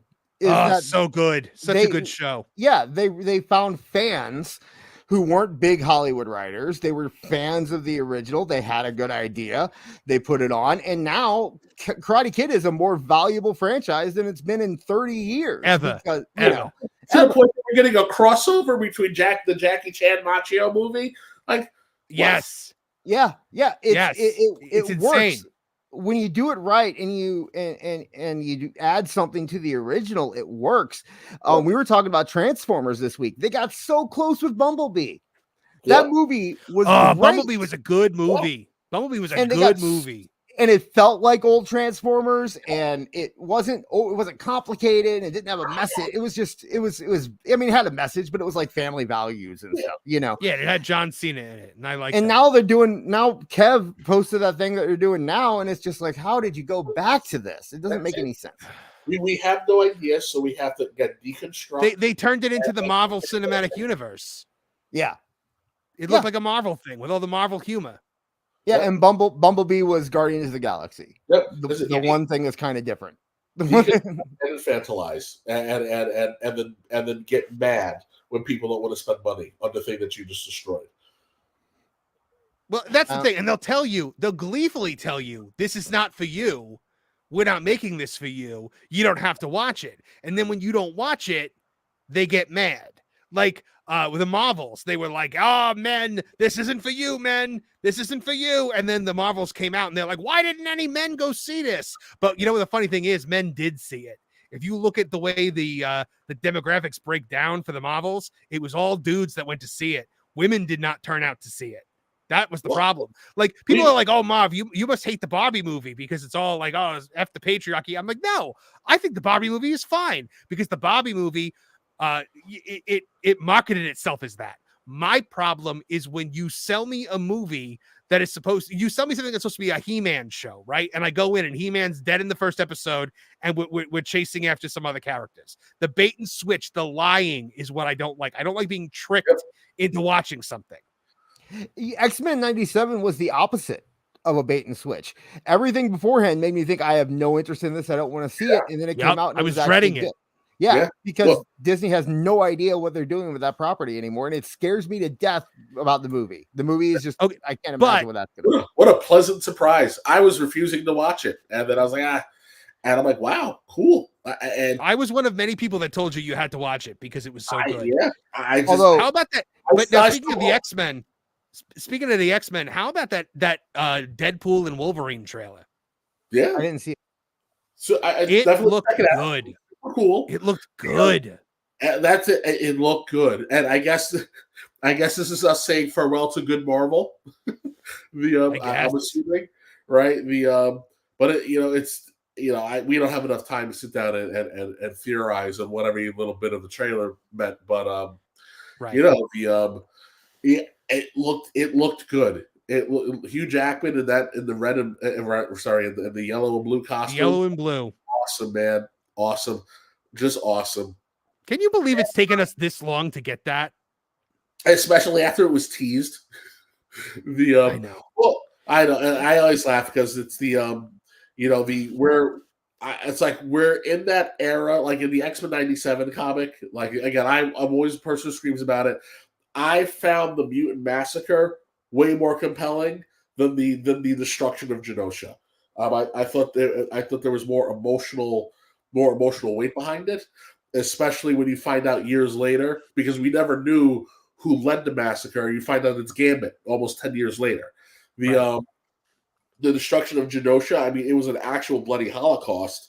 And I was like, this should have been a galvanizing moment in Marvel. This is something that impacts not just the X-Men. And then the payoff. It's a nation of the world being like wiped out. And then they kind of skip it over by having Magneto go to he threatens to lift Manhattan and essentially flip it upside down. And all the heroes are there and he's kicking everybody's ass. And it's like, but like, hey, like Magneto isn't the bad guy here. He's like, if you don't understand why he is having this, why this man who has already survived one of these events. And even though he's been the villain who has been trying to, whether it was Asteroid M, whether it was Genosha, avoid this thing from happening.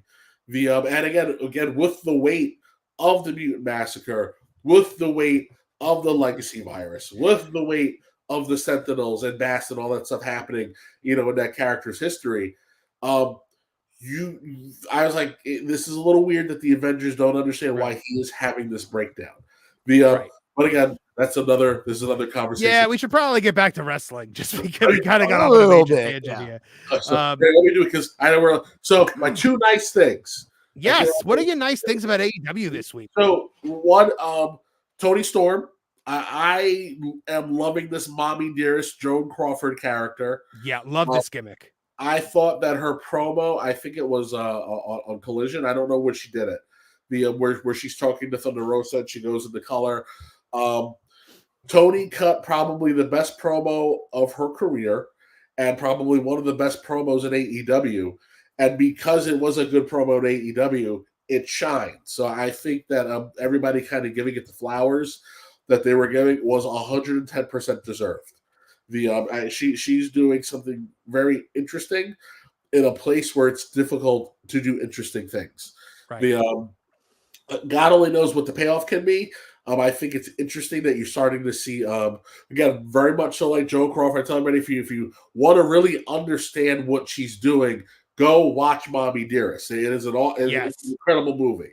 You'll appreciate what she's doing more. The other part of it is the Ospreay Danielson match.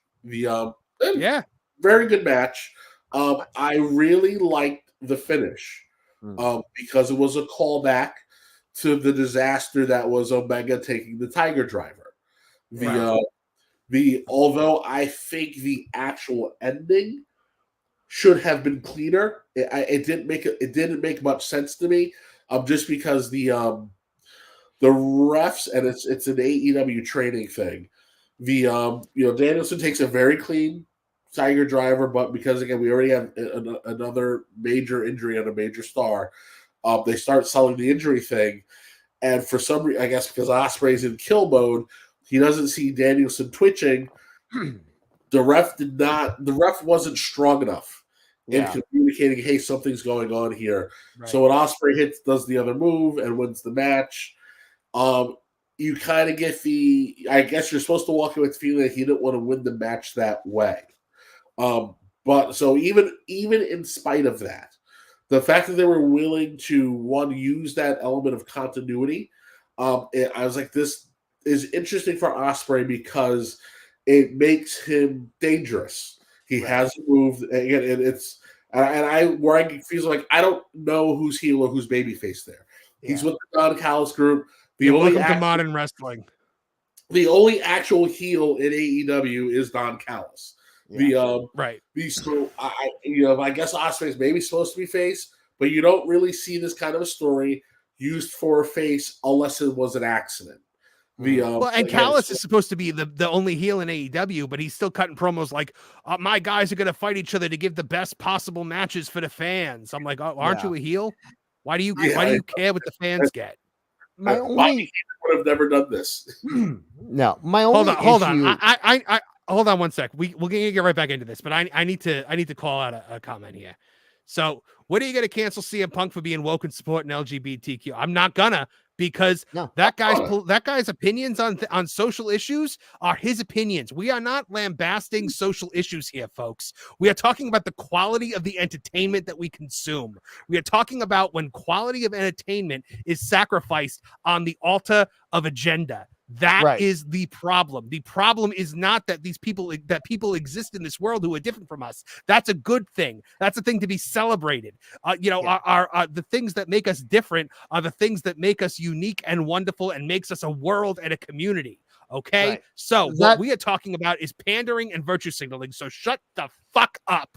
And I think that's directed because I've seen that comment go over and over again since I talked about Fallout. And let me explain something about Fallout. there's no reason that we should take our values in the current political cultural political climate that we have in our world and apply it to a post-apocalyptic world that was supposed to have ended in the 40s, 50s. It doesn't work, and it sacrifices the storytelling and it sacrifices the feeling of the setting.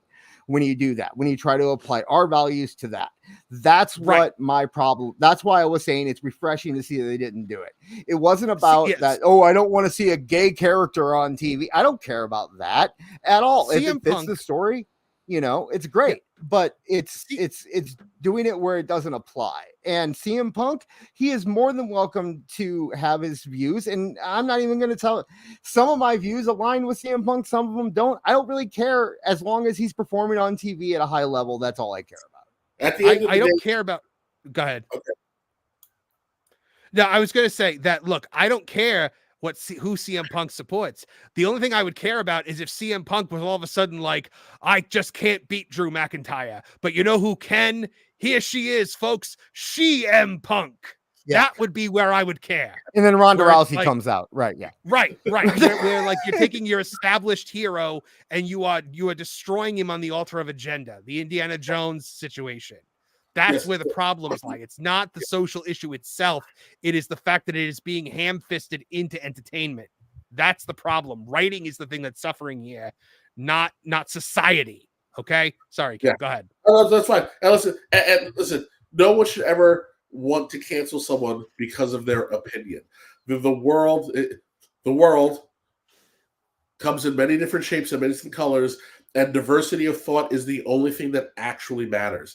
If all of your friends think exactly the same way that you do, you have made a mistake. At the end of the day, Bill Maher is, I think, best friends with Ann Coulter. Whatever you feel about one of the two of them, they sit down, they break bread. Alan Combs and why am I forgetting her name?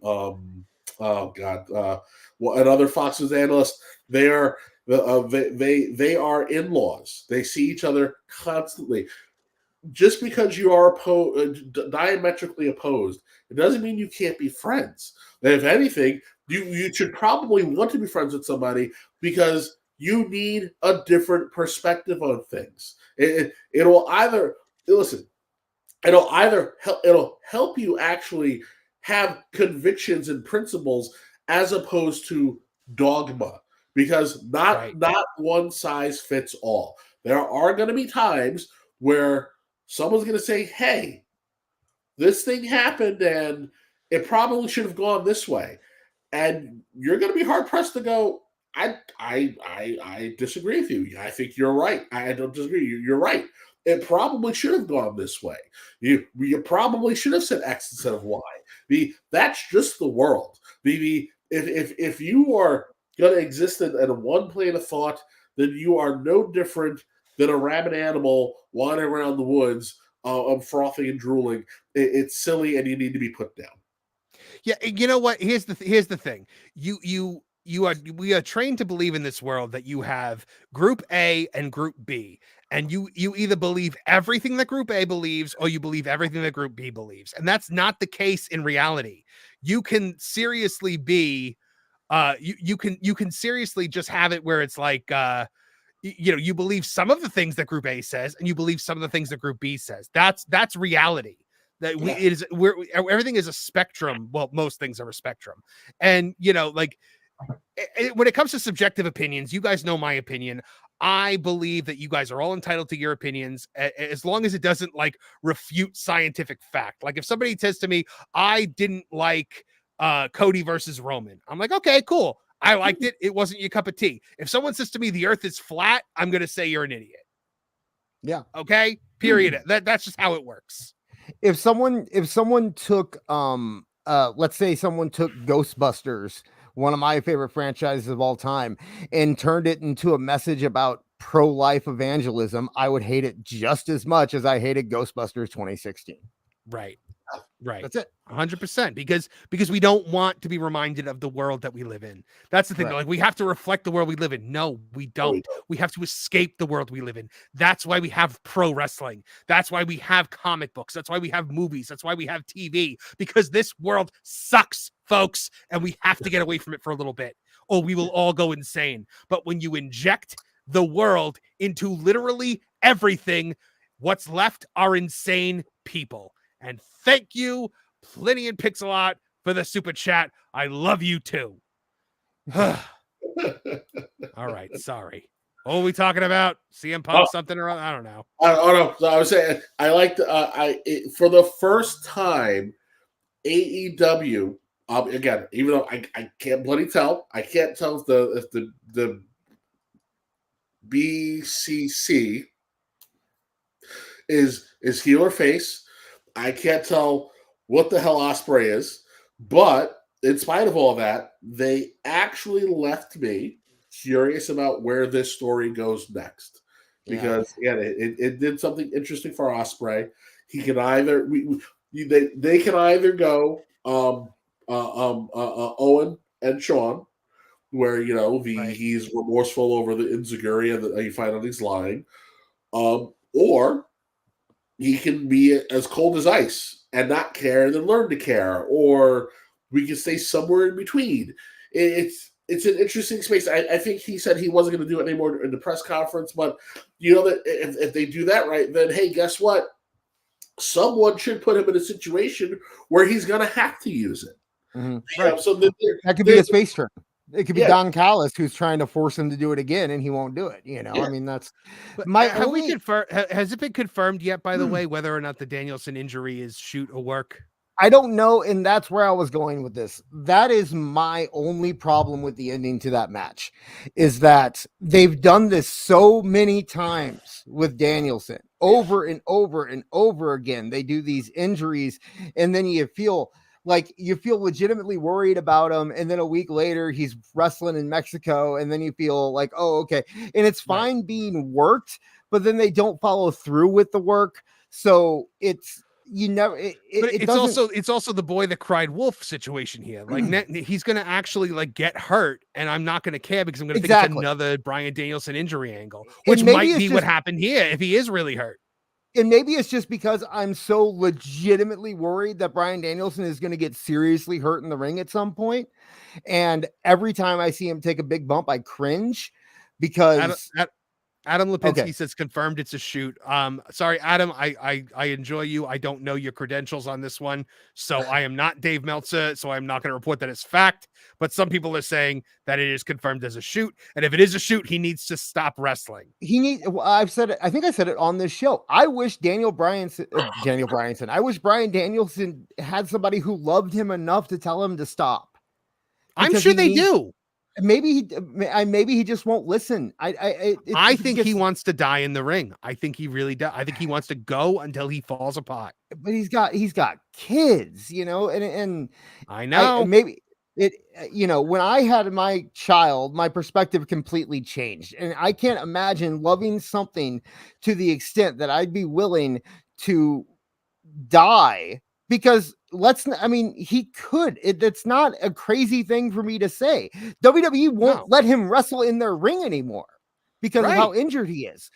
And so to think that there's I love wrestling, and I'm sure Kev loves wrestling too. But if you were told tomorrow, if you had a small child and you were told that one more drop on your head could kill you, would you keep taking drops on your head?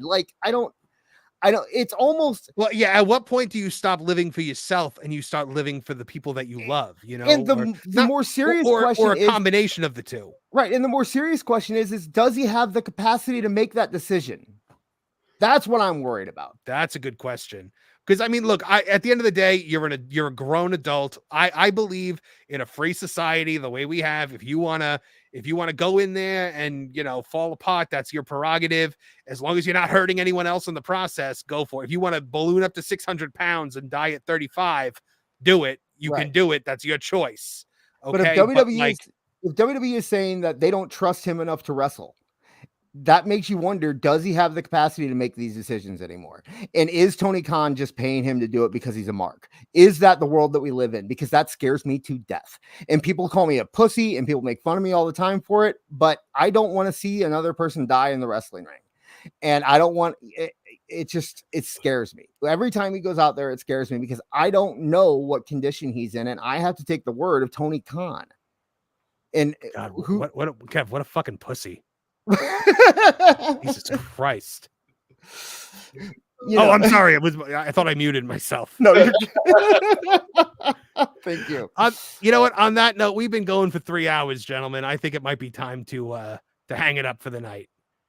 What do you see? Got anything else you guys want to add? Yeah. All right, folks, thank you so much for joining us. Thanks to our special guest tonight, John Draper. We loved having him on. He's welcome back anytime. Next week, we'll be back to our full strength with our full panel. And so for should be Headlock headlines tomorrow morning, which will be Wednesday, the 24th.